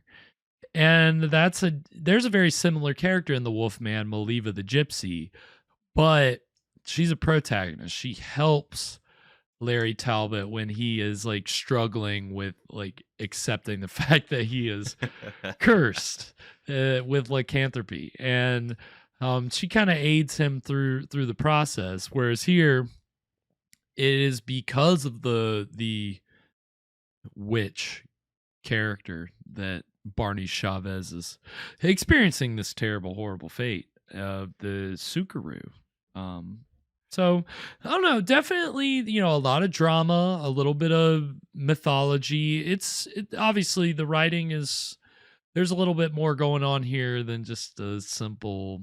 Yeah, it's a pretty interesting film so far, and really, I'm not sure which way it's gonna go, because I feel like it could really go either way. You could get some kind of redemption thing, or they could just kill this guy. Yeah, nobody's gonna be too upset if old Barney Chavez bites the dust. He's kind of a douchebag. What an atom brain. No, I mean, if anybody's the prime candidate to be turned into an ape, it's that asshole. But I mean, again, you know, most ape-core movies that we've seen, I mean, people are kind of getting their due. They're kind of getting their just desserts. That's the old phrase I'm looking for. They're just desserts. Yeah, like a banana split. And but again, like I said at the very beginning of this episode, this is really this movie comes in at the end of the classic golden age of ape-core films. So they really perfected the formula by now. I mean, yeah, it was kind of stale at this point. This is kind of the last time, one of the last times that a gorilla is played for straight horror.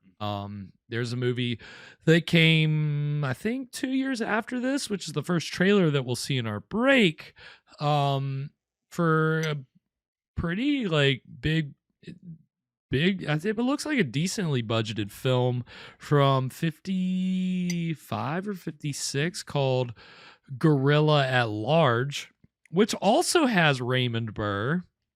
Okay. In a kind of a similar, it looks like a similar role. I mean, it looks like it's a love triangle, and it's definitely kind of drama, melodrama. But it's also got Anne Bancroft, who is she was went on to be an Oscar-winning actress, and also the wife of Mel Brooks, who apparently said that Gorilla at Large was one of his favorite movies. I don't know if that was true, because it doesn't look great, but that really looks to be like one of the last times that a big studio put money into an ape-core film.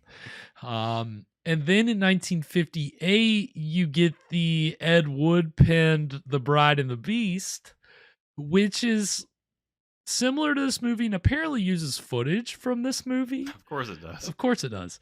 Ed Wood. It's Ed Wood, right? And it's got all the hallmarks of Ed Wood. The female protagonist is wearing an Angora sweater the whole time, and different Angora sweaters. And it's a more dumbed down version of this. It's not like it's about a couple, but the man doesn't turn into a gorilla. It's like the woman was a gorilla in her past life, and so these gorillas are like trying to like get her to like join them. Some weird Ed Wood shit. He didn't sounds like he didn't direct it, but he wrote it.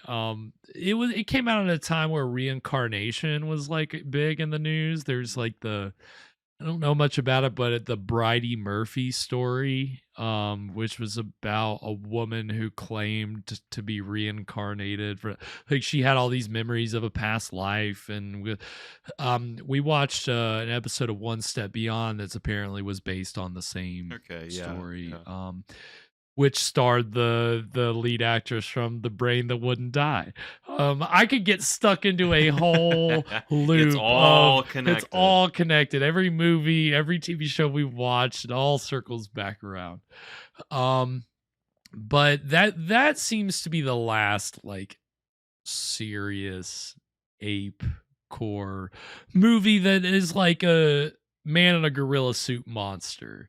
Not like your King Kongs. Yeah, that's kind of a different. Yeah, man in a gorilla suit is really a specific thing. And after Bride and the Beast, it was mostly played for comedy. We've seen some trailers from 60s movies where Hillbillies in a Haunted House has like a person in a gorilla costume running around. And then in the last trailer we're going to see is for kind of the ultimate spoof of the whole ape-core genre, from a early 70s film called Schlock, which was written, directed, and stars John Landis, who would go on to direct American Werewolf in London and The Blues Brothers and National Lampoon's Animal House. I mean, he's kind of a controversial character now, but he started his film career with he loves these gorilla suit people movies. Like, he was in the book that was written about tonight's movie. He had an interview. There's a website called Trailers from Hell, which basically shows old movie trailers and has directors and writers do commentary over them. And John Landis has done the commentary for like all the ape-core movie trailers that exist, because he's really into them. Just his wheelhouse. It's his wheelhouse. So he made a whole comedy movie about it, and so that's the last trailer we're gonna see is for Schlock, which is really kind of the ultimate parody of ape-core films, and it's never really been genre really hasn't been reclaimed, and yeah, not so much. You don't. They don't make them like they used to. They really don't. So we'll get these trailers kind of harken back to the glory days of ape-core, the end of the glory days of ape-core, and then when we come back, we'll get into the exciting conclusion of Bride of the Gorilla. So stick around. We'll be right back. Hurry, folks. The big show's about to start. See Goliath, the most infernal beast that man has ever seen. The beast who lives only to kill.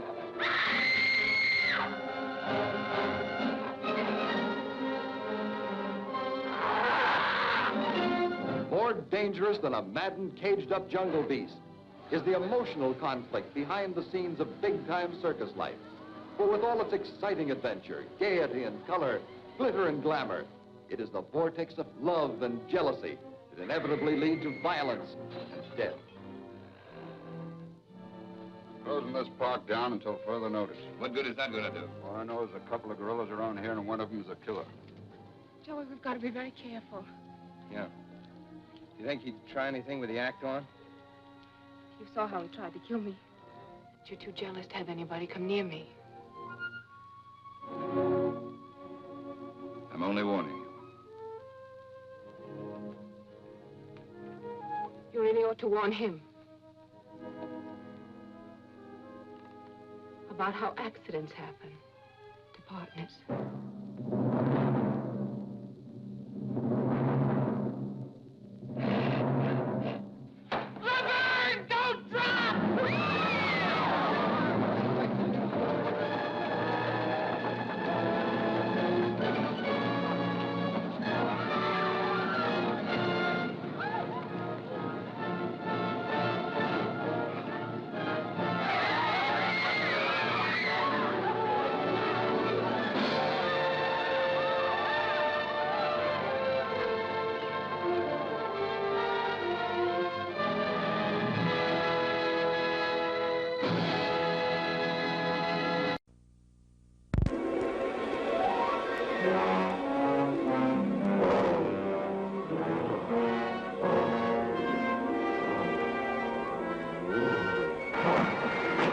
Don't ever get that close to him again. He could have killed you.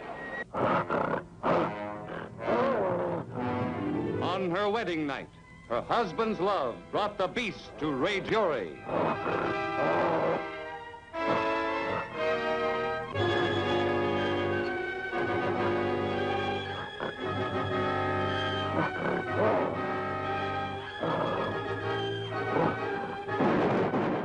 What memory in her subconscious mind, what weird recollection of another existence evoked frenzied nightmares that could only end in disaster. See their return to the primitive jungles of Africa and the most exciting safari of modern times.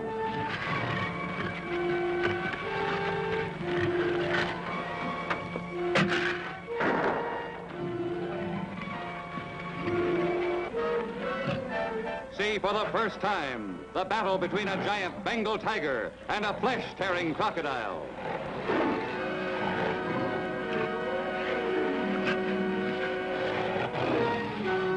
See the strange climax to one of the great horror stories of our time, The Beauty and the Brute, as a man sees his bride carried off by giant apes.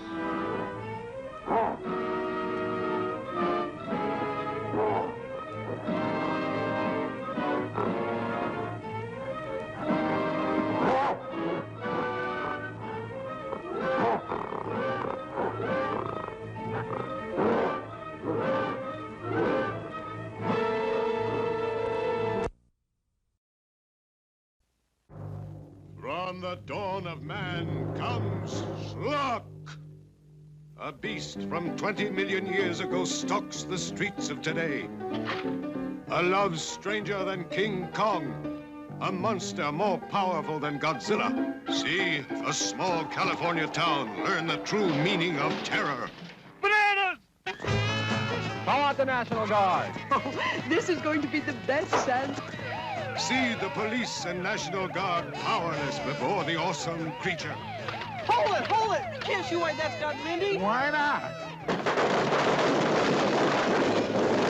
Can nothing stop it? Can anything stop it?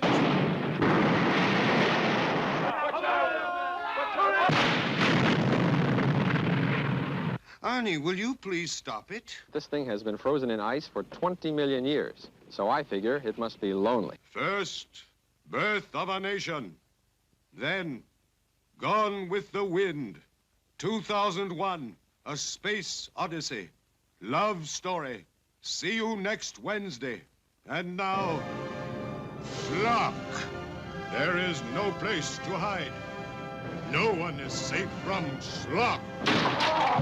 Schlock. Schlock. Schlock. And we are back. Schlock. Yeah, and as Evan pointed out there, the makeup is much better than what we normally get in our ape-core movies. Yeah, it's so funny. It's like a parody movie, but the costume is just so much better than the movies it's parodying. And the reason for that is because the makeup there is done by Rick Baker. It was one of his first makeup jobs. He would go on to win multiple Academy Awards for Best Makeup. Of course, one of his most famous is for the John Landis movie American Werewolf in London, where he did all the, that was like one of the craziest werewolf transformations. Like, it still is. I mean, it is wild.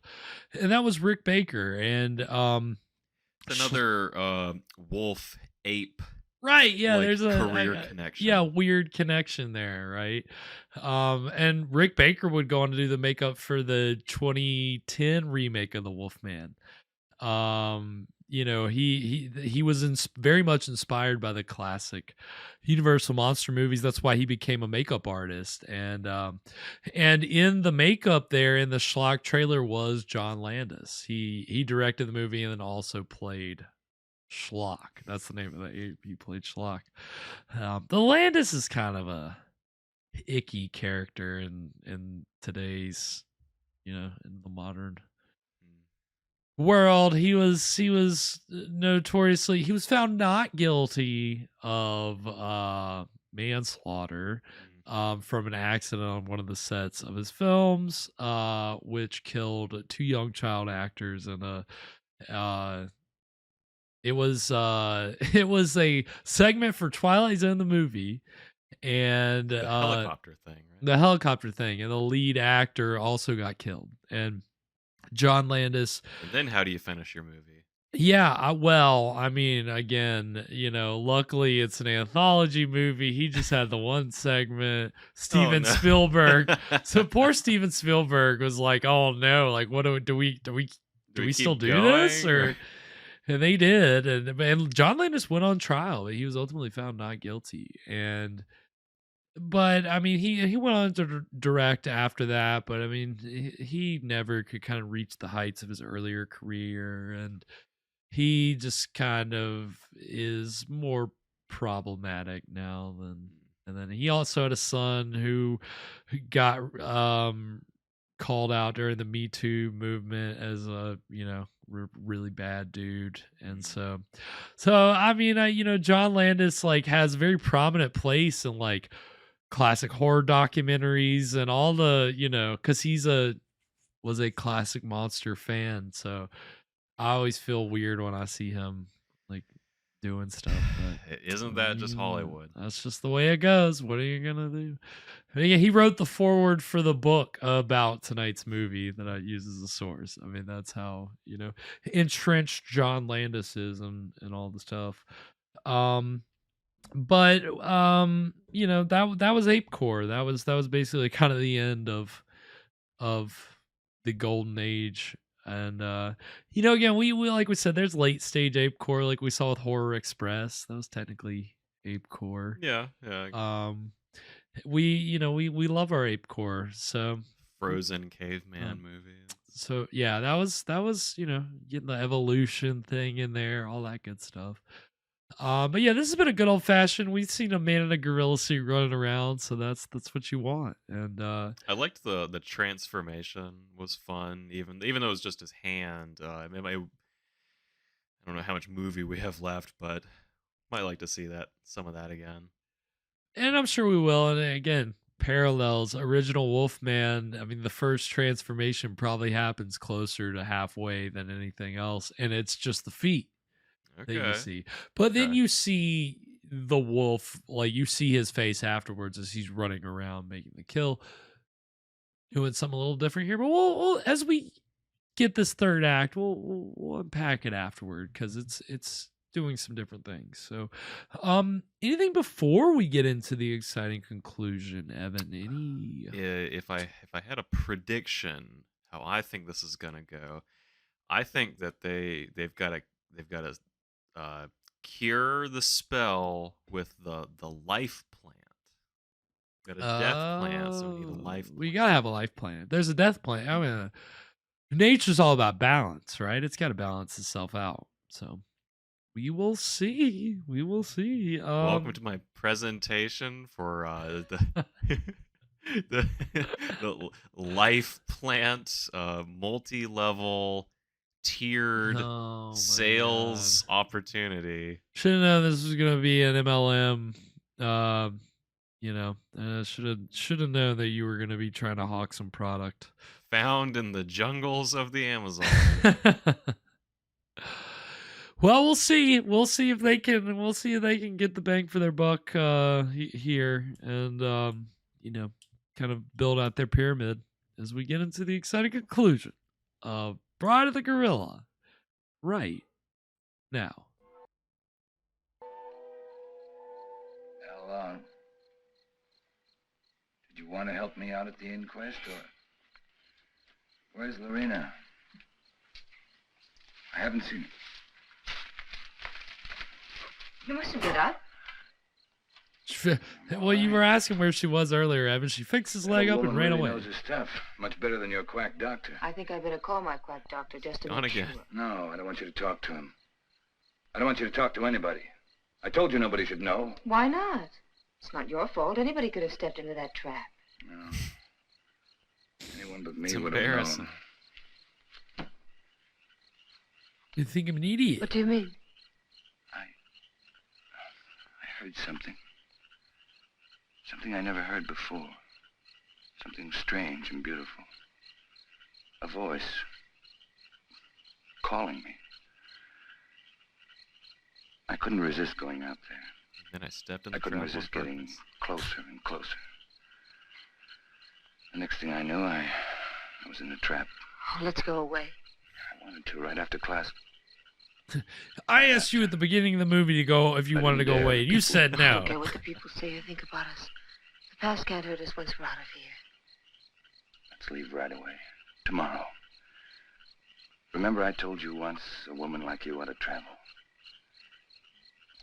Let's go to Paris. Now, I've never been there.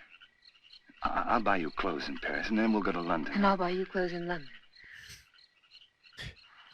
Bonnie, I love you. Best women's clothes in Paris, the best men's clothes in London, right? We're shopping around, okay? Darling. What is it? It's nothing, only... Yeah, come here.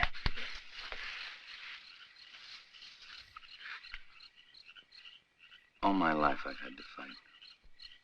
As long as I could remember. I knew I'd get hurt if I ever stopped fighting. But with you in my arms... As long as you hold me. As long as we're together. I know. I love you, Dina. For the first time in my life, I'm not afraid of saying it.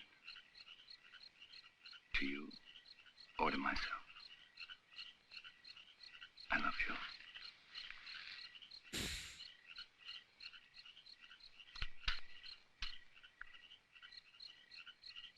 Wowza. I'll never forget. Never. I'll never give you the chance. I'll always be there reminding you. Always. Always.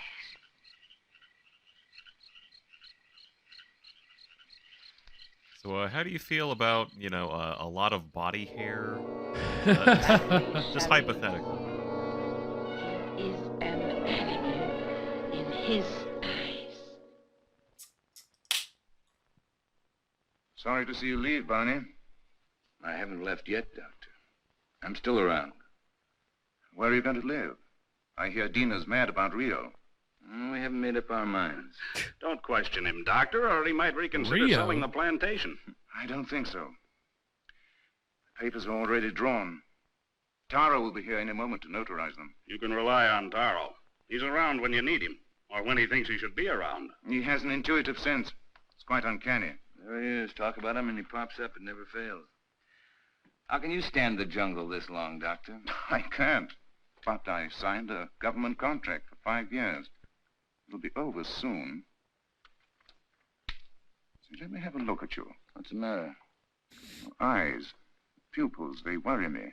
Nothing wrong with me. You tripping shrooms right now, bro? How are you, Commissioner? Ape eyes. Oh, as well as can be expected. I'll be glad when the rains come. Ape eyes. Well, I have the papers all drawn up. All they lack is your signature. I hope these are the final papers I must sign. We do not sign the final papers. That's right. I signed. Okay. Find the corner.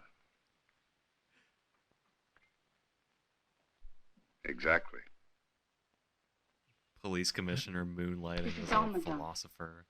There's things in the chair for you, Cheney Lorena. loves playing the Thank you, the Madame, but cryptic Salon doesn't like me to wear police this kind of commissioner Then throw them away. / philosopher. Come in. Hello, Doctor. Now I'm sure you're leaving. I didn't quite believe it before. You didn't? No, words often don't mean much, but when you see it, why, Well, you'll be seeing us in Rio. Didn't you tell me you were leaving the government service? yes, in a few months. This is for you, Lorena. I think you'll find use for it someday. Isn't that the dress you wore when you married Klaus? Yes. That's why I want to get rid of it. Past is dead, Viet. Stone dead. And I don't want to be reminded of it. I'd like to speak to you alone for a few minutes. What's the Did matter you call with that you? like a cargo dress? Sorry, The way Madame. she's got those big pockets That's on the all side. It was pretty useful. I mean, yeah. You I've can just carry never a lot in seen that thing. yeah. Two big I'm pockets worried. on the About front me? of your dress like No. that. About Barney. Knowing women's clothes that He's don't not fit well. pockets. It's the fever. He'll be all right once we get out of here. Who needs a Tell me, purse when you Dina- got giant pockets? Does he take drugs? Quinine, that's all. I watched him today. His eyes, What's the matter with his eyes? dilation of the pupil. Certain drugs cause optical atrophy. Yep, he sympathetic definitely thought he was irritation, or tripping. weakness of the ocular nerve. I don't understand a word. He looks to me like a man who's been poisoned. Poison. I'm sure of it. I'd like to He's been examine him, but dosed. He'd never stand for that. I know. It's almost impossible to make a diagnosis without chemical analysis. But all the symptoms seem to point to the fact that... Wait here. I'll get him. Oh shit! You think all along's putting psychedelics in his drinks? It's fucking mushroom tea. Here I am with 100,000 in cash That's in the my twist. He pocket, waiting hasn't for a man to actually pick been it up. turning into an ape. Have you seen Barney? Have we seen Barney? We thought thinks he was he with is. you. No, the last time I saw him, he was talking to you. How long? Where's Mr. Chavez? He went away. Went away. I saw him crossing the garden for the jungle. Well, he should be back soon. He won't be gone long. Dina, 4 hours later. He won't be back tonight. Tell Van Huysen that there's no use waiting. but what's he doing in the jungle at nighttime? It's suicide. It's suicide for me, too, waiting for him. Wait, what? It's silly. I can't What does that concentrate. mean? They keep saying 10 cryptic o'clock. things. I think we should send the servants out to find him. Something must have happened to him. It's no use. He won't be back until late.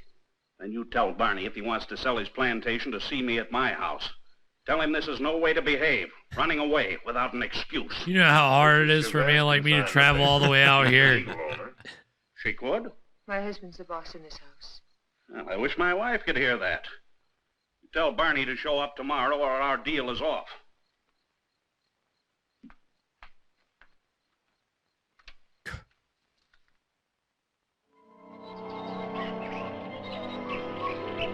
Barney.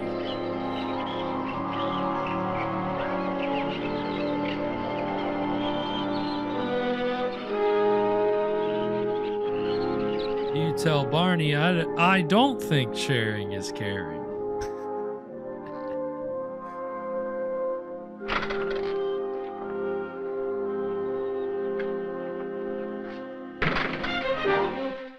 I'm glad they left. They left day before yesterday. I've changed my mind. I'm not going to sell the plantation. I like it here. Barney, No use arguing. My mind's made up. I won't stay here. If you want to leave, I was just out there rooting around in the dirt, and I decided, really. Barney, you've love been this poisoned. place. Be sure of it. poison. Shoes off. He's been lying to you. Oh, don't tell me different. I've had my eyes open. Why should he? He's in love with you. There's nothing between Viet and me, and you know it. Doesn't matter. I don't care. I'm not happy here. I'm happy out there in the jungle. Barney, please. Why shouldn't I tell you? Why shouldn't I? Out there in the jungle. Out there, everything's different. I seem changed. My hands, my eyes. I can see further than I've ever seen before. The smallest leaf on top of the highest tree. I can climb as if I had wings. I can smell 1,000 smells. Flowers, plants, the animals. I'm strong and powerful. The jungle's my house. It belongs to me. Whose Barney, house? listen to me, please. It's all in your mind. Barney, please listen. I love you. I can hear voices. Voices miles away. Is my home. The animals talk to me, and I understand them. I understand them. They're afraid of me. Afraid of me. Yes, I know. Barney, go to sleep. You're tired. Tired? Tired? Tired? Yes, I'm tired. Looks like he's thriving. He's in his lane. All covered in dirt. I will. He's Till the night. in his prime. When it's night, I'll show you the jungle. Then you'll know I'm telling the truth.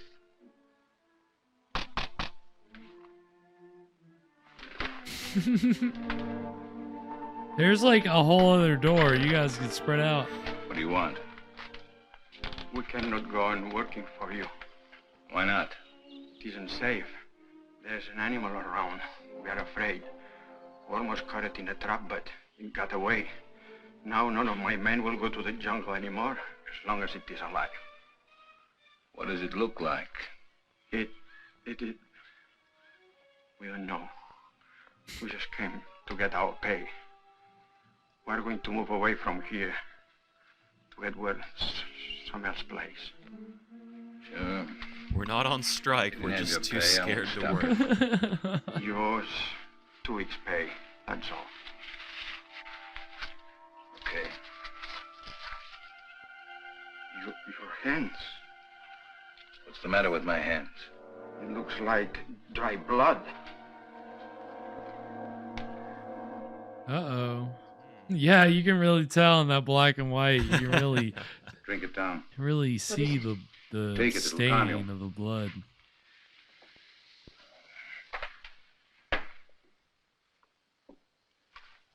I'd be frightened if I weren't so unhappy. He thinks he's a jungle animal. What kind of animal? He says he can kill. He was rational up until a few days ago. You must face the truth, Tina. There's no sense in running away from it. I can't quite make it out. He'd act that way if he'd been poisoned. These natives have many ways of driving a man out of his mind. There are drugs that cause hallucinations, schizophrenia, manic depression. But who would want to poison him? And why? You know why. I don't. I don't. Taro thinks that Barney murdered Klaas. Viet. He's convinced of it. And you? I'm certain. Barney killed Klaas, and it was no accident. It was premeditated murder. You don't want to see it because you're... Yeah, he just charmed that snake right over there. Snake was an accomplice. I am in love with him. He has to be put away. He's dangerous. It might be his conscience that's driving him out of his mind. He likes the jungle. Believing that he's an animal, he thinks he has the right to kill. Sooner or later, he'll turn against you. I'm not afraid. But don't you understand? As long as you are alive, you'll remind him of his crime. I told you. I'm not afraid. It's my duty as a doctor to have him placed behind bars. Your duty or your desire? You want to get rid of Barney. You're in love with me, aren't you, Viet? Yes.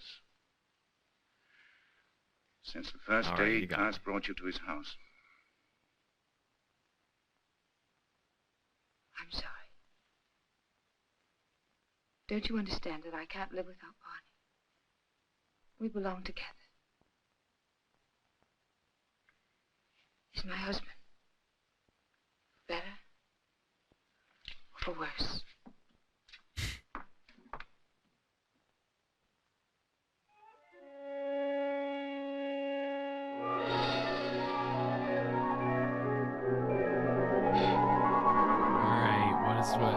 Yeah, she's putting some kind of root in his, some kind of psychedelic root, for sure. This is the second week in a row we've had some like really dead. Servants have run away. They have? It's All true. the workers have quit. Everyone's gone. Why don't you leave? I can't. Sure you can. You're free. That's what Viet told me. That I can go wherever I want. That I'm free. He's right. I told him that I belonged to you. And only death can part us. Death can't touch me. I just started to live. You don't know the jungle. Now I do. And I hate it. I hate it more than any woman that would take you away from me. Death can't touch What else me. did your doctor tell you? I just started to live. He said you killed Klaas. Did he? There's some hard Tara bars. thinks so too. I don't care. They won't find me. I will. I'm going with you. You wouldn't like it out there. You haven't got the eyes to see or the ears to hear. It wouldn't protect you. You hate it. That's why it hates you. Shit, bro. Let's stay here. Jungle hates you. Don't go tonight. We'll go tomorrow together. Remember the night you said you loved me? You said you'd always love me, always. You said you'd always remind me that you loved me. My first love is the jungle.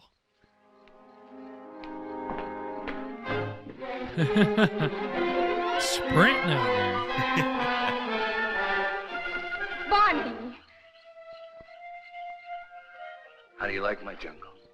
Oh, let's go back, Barney, please. I'll never go back. Never. Stop. What the fuck?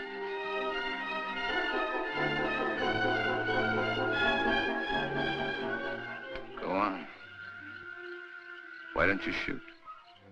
You can't Death miss. can't touch him. But you won't make me go back. You and I don't belong together anymore.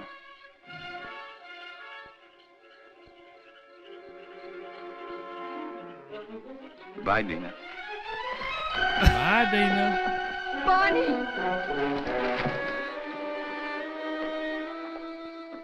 Oh, shit. Dina, where are you? Doc came locked and loaded. It's the most dangerous game. Dina! How long? Not again. Lorena! Not Still around. Servants must have gone An too. illegal plant. I expected that as soon as I found this. What is it? It's the Pays de Guin plant. Al Long had it all the time. It's the poison she used on Barney Chavez. She wanted to take the law in her own hands. Dina must have followed Barney into the jungle. Right. Well, how can we find them at nighttime? I know my jungle, Doctor. Out there, my senses are those of an animal. Come. I think like an animal. Therefore, I am an animal. Yeah, this character definitely went to the university.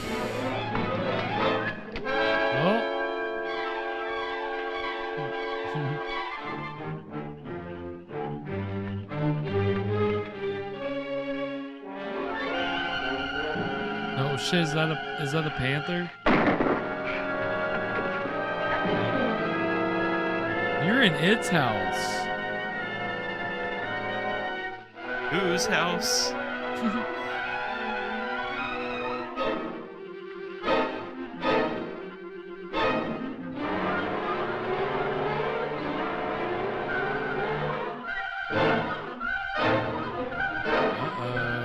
Oh, some handheld action. Oh. Got a little POV. Yeah, I think they had the cameraman in a gorilla suit. Like I saw a behind the scenes picture, and it was like cameraman with a helmet on, but full gorilla suit, no head, but full suit. Come here. Was it just me, or did her hair look different? It did look different, yeah.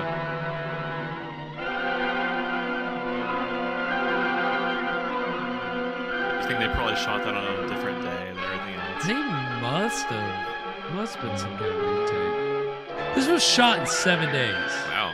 Over there. Good. I think. You think of all the animal wrangling alone. Right.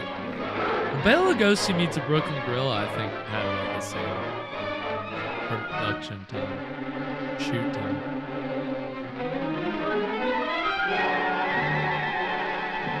Get in there.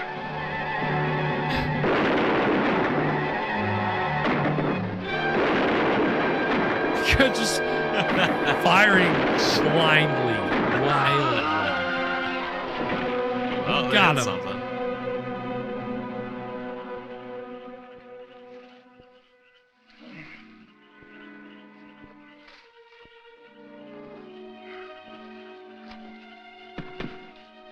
Oh shit. Oh no.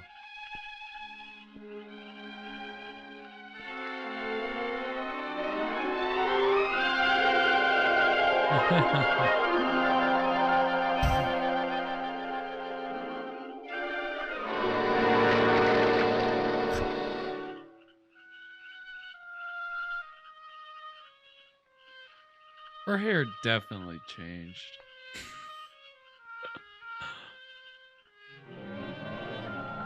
It takes the death of a true love to Something break the that's been spell. haunting the world for millions of years. The jungle has risen to punish Pawnee Chavez for his crime. Yeah, the Twilight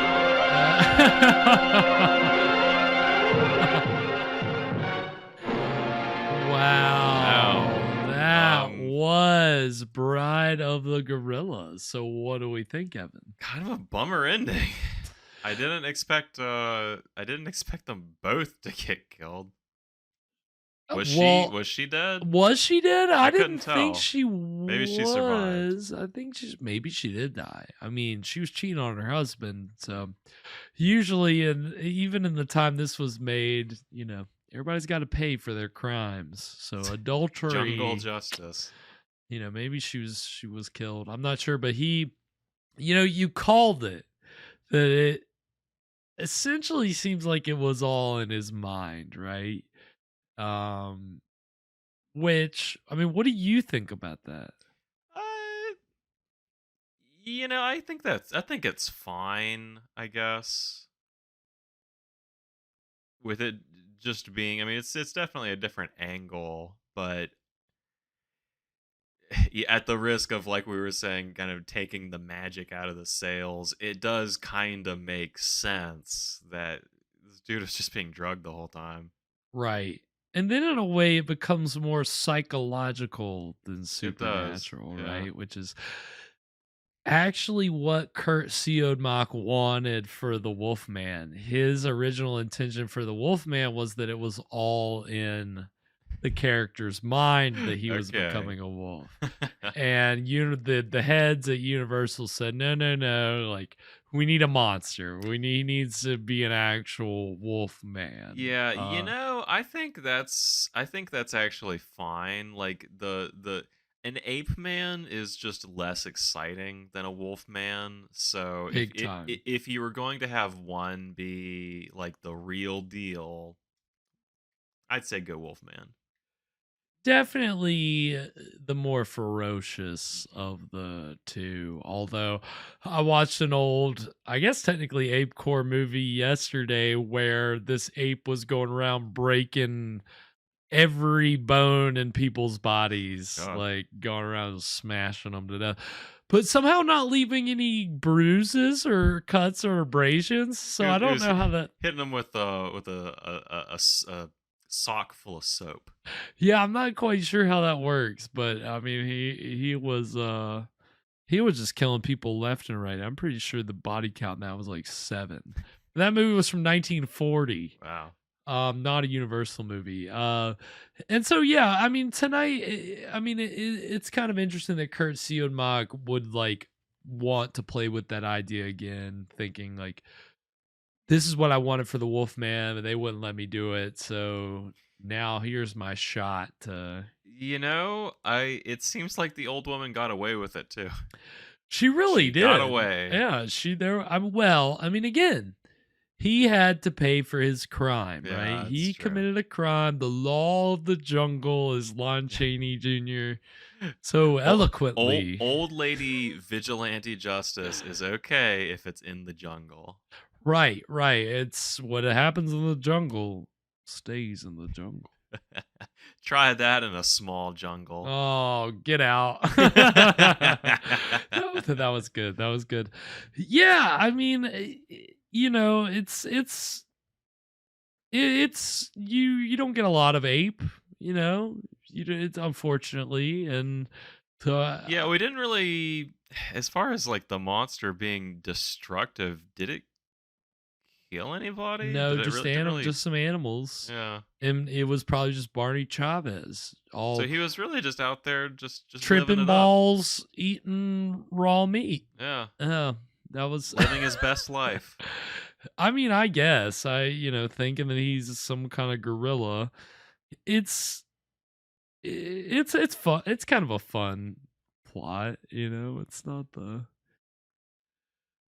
the dumbest thing that we've seen on this show, that's for sure. But Yeah, no, I enjoyed this one.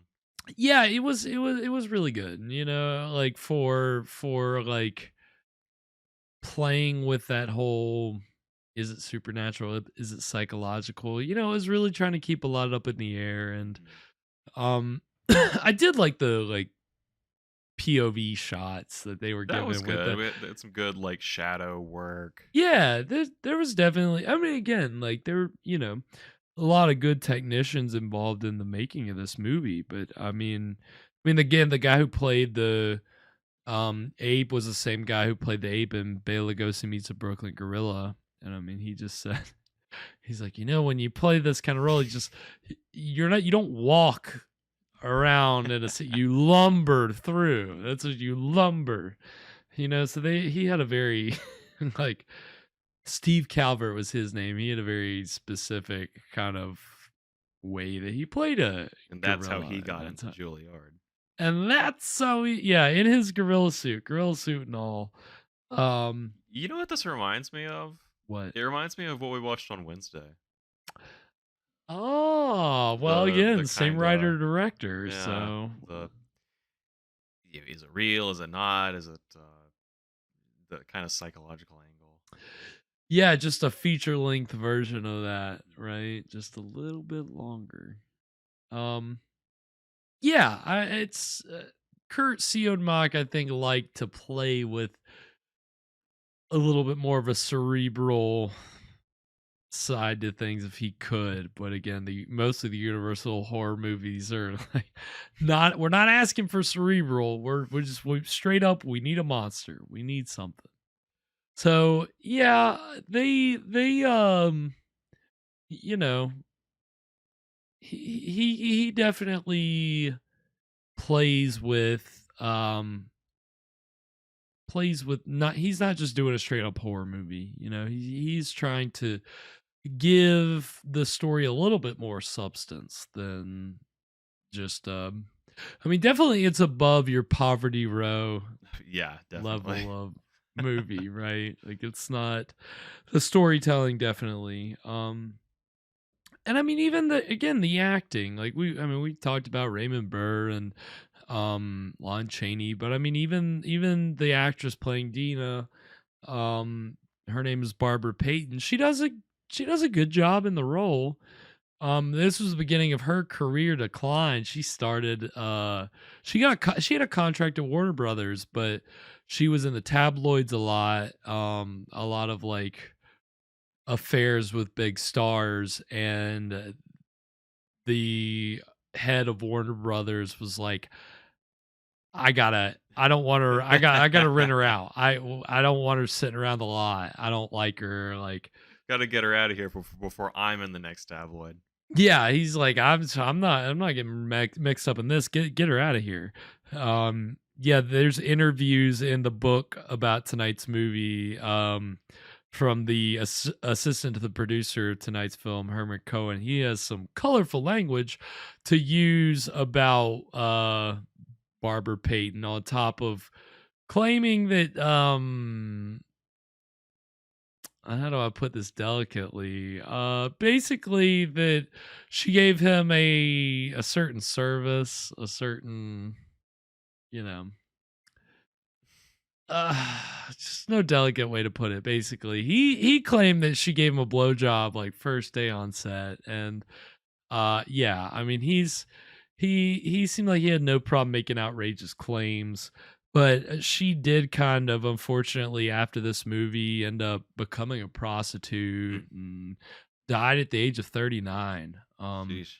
Yeah, she had a like tough battle with alcoholism and was just kind of constantly in the tabloids. They like made, they kind of loved just having a train wreck for fodder. The way the tabloids still do. Yeah, it's nothing's a changed. jackal-like industry. Yeah, it's really sad, and she was a victim of that. And but it's funny, like one of her like last big roles was in an early like Hammer science fiction film.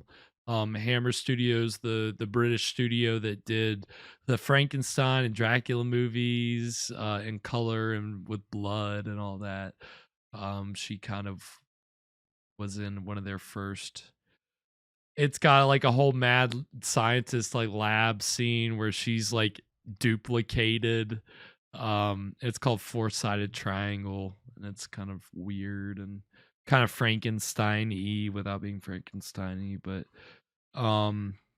yeah, and even the guy playing the doctor, Dr. Viet, he'd appeared in a bunch of like horror movies in the 40s, directed by this guy Val Lewton, or produced by this man named Val Lewton, that were really like psychological horror films. And so and his brother was a famous actor, and he also battled alcoholism, was in the tabloids a lot after tonight's movie for kind of like living in cheap apartments and being an alcoholic. And it's kind of sad. Hollywood just chews actors up and spits them out, and that is the real tragedy. But it's we get these great movies out of it, enjoyable movies. And it's tonight we got some supernatural horror, and we're gonna switch it up next week. We're gonna take it in a totally different direction. We're gonna get some sci-fi horror next week. Yeah, we don't do too much sci-fi on this show. Not really. Last like most explicit sci-fi, but not really, that we watched was Into the World with Christopher Lee. With aliens, and but this one is basically it's more science fiction than anything we've seen in a long time. So it'll be fun. It's called Night of the Blood Beast, and it's cool yeah, title. it's actually produced by the Cormans, Roger and Gene. They're back. They're back. They it's them and the same director from Attack of the Giant Leeches, but Attack of the Giant Leeches, but this was before that. And it actually kind of was a little bit of an inspiration for the movie Alien. Oh, how about that? Yeah, there's a little bit. I don't know if it's a direct inspiration, but there's some similarities in the plot devices. So there's any alien heads out there? Yeah, there might be. I mean, again, sci-fi. This movie comes from, I think, 58 or 59, and sci-fi, like alien, extraterrestrial sci-fi films, really peaked in like the mid 50s. So this, especially like, I think The Thing from Another World, which was remade by John Carpenter in the 80s, of The Thing, which had a prequel made in 2011 called The Thing. I mean, it's a story that's constantly mined for gold, and it has some similarities with that, but this is just a very low budget B movie version from the Cormans. So we always love a good Corman. I'm trying to come up with another C thing, some alliteration. Corman cavalcade doesn't work. I don't know. Corman. Another Corman extravaganza. That's all I can use to describe it. It'll be a lot of fun. So you can join us next Friday at 9 p.m. Eastern for that. Of course, we'll be back with some more Curt Siodmak and more Lon Chaney next Wednesday at 9 p.m. as we watch the next episode of 13 Demon Street. We'll see if the crime gets a little more severe next time, God willing. We can only hope. Wasn't Charlie? What the hell? You possessed over here? Yeah, we're talking to you. We're giving you airtime, Charlie. Charlie's been getting into the death plant. Oh God, we gotta purge you. Don't look at me like that. He's very confused right now. It's okay, Charlie. But so we'll be getting into some more 13 Demon Street next Wednesday at 9 p.m. Eastern. Thanks everybody so much for tuning in tonight. Sweet Feet, Fresh Rogan, as always.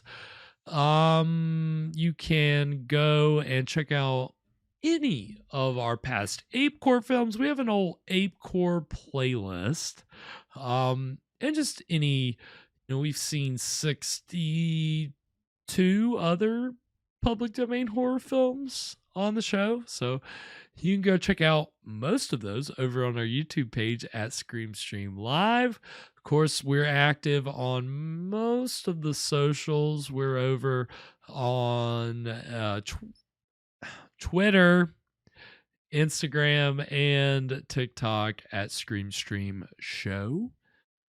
You notice I will continue to call it Twitter. You can't stop me. He's a rebel. I'm a rebel. You can also find me over on Twitter at Spakenstein. Mr. Evan Sink is on Twitter and Instagram at Caligari Cursed. Anything before we sign off tonight, Evan? R.I.P. Mr. Buffett. Hope he's got his cheeseburger in paradise. Cheeseburger in paradise and wasting away again to Margaritaville. Something onion slice. Until next week, sweet screams, everybody. And to all, a good fright.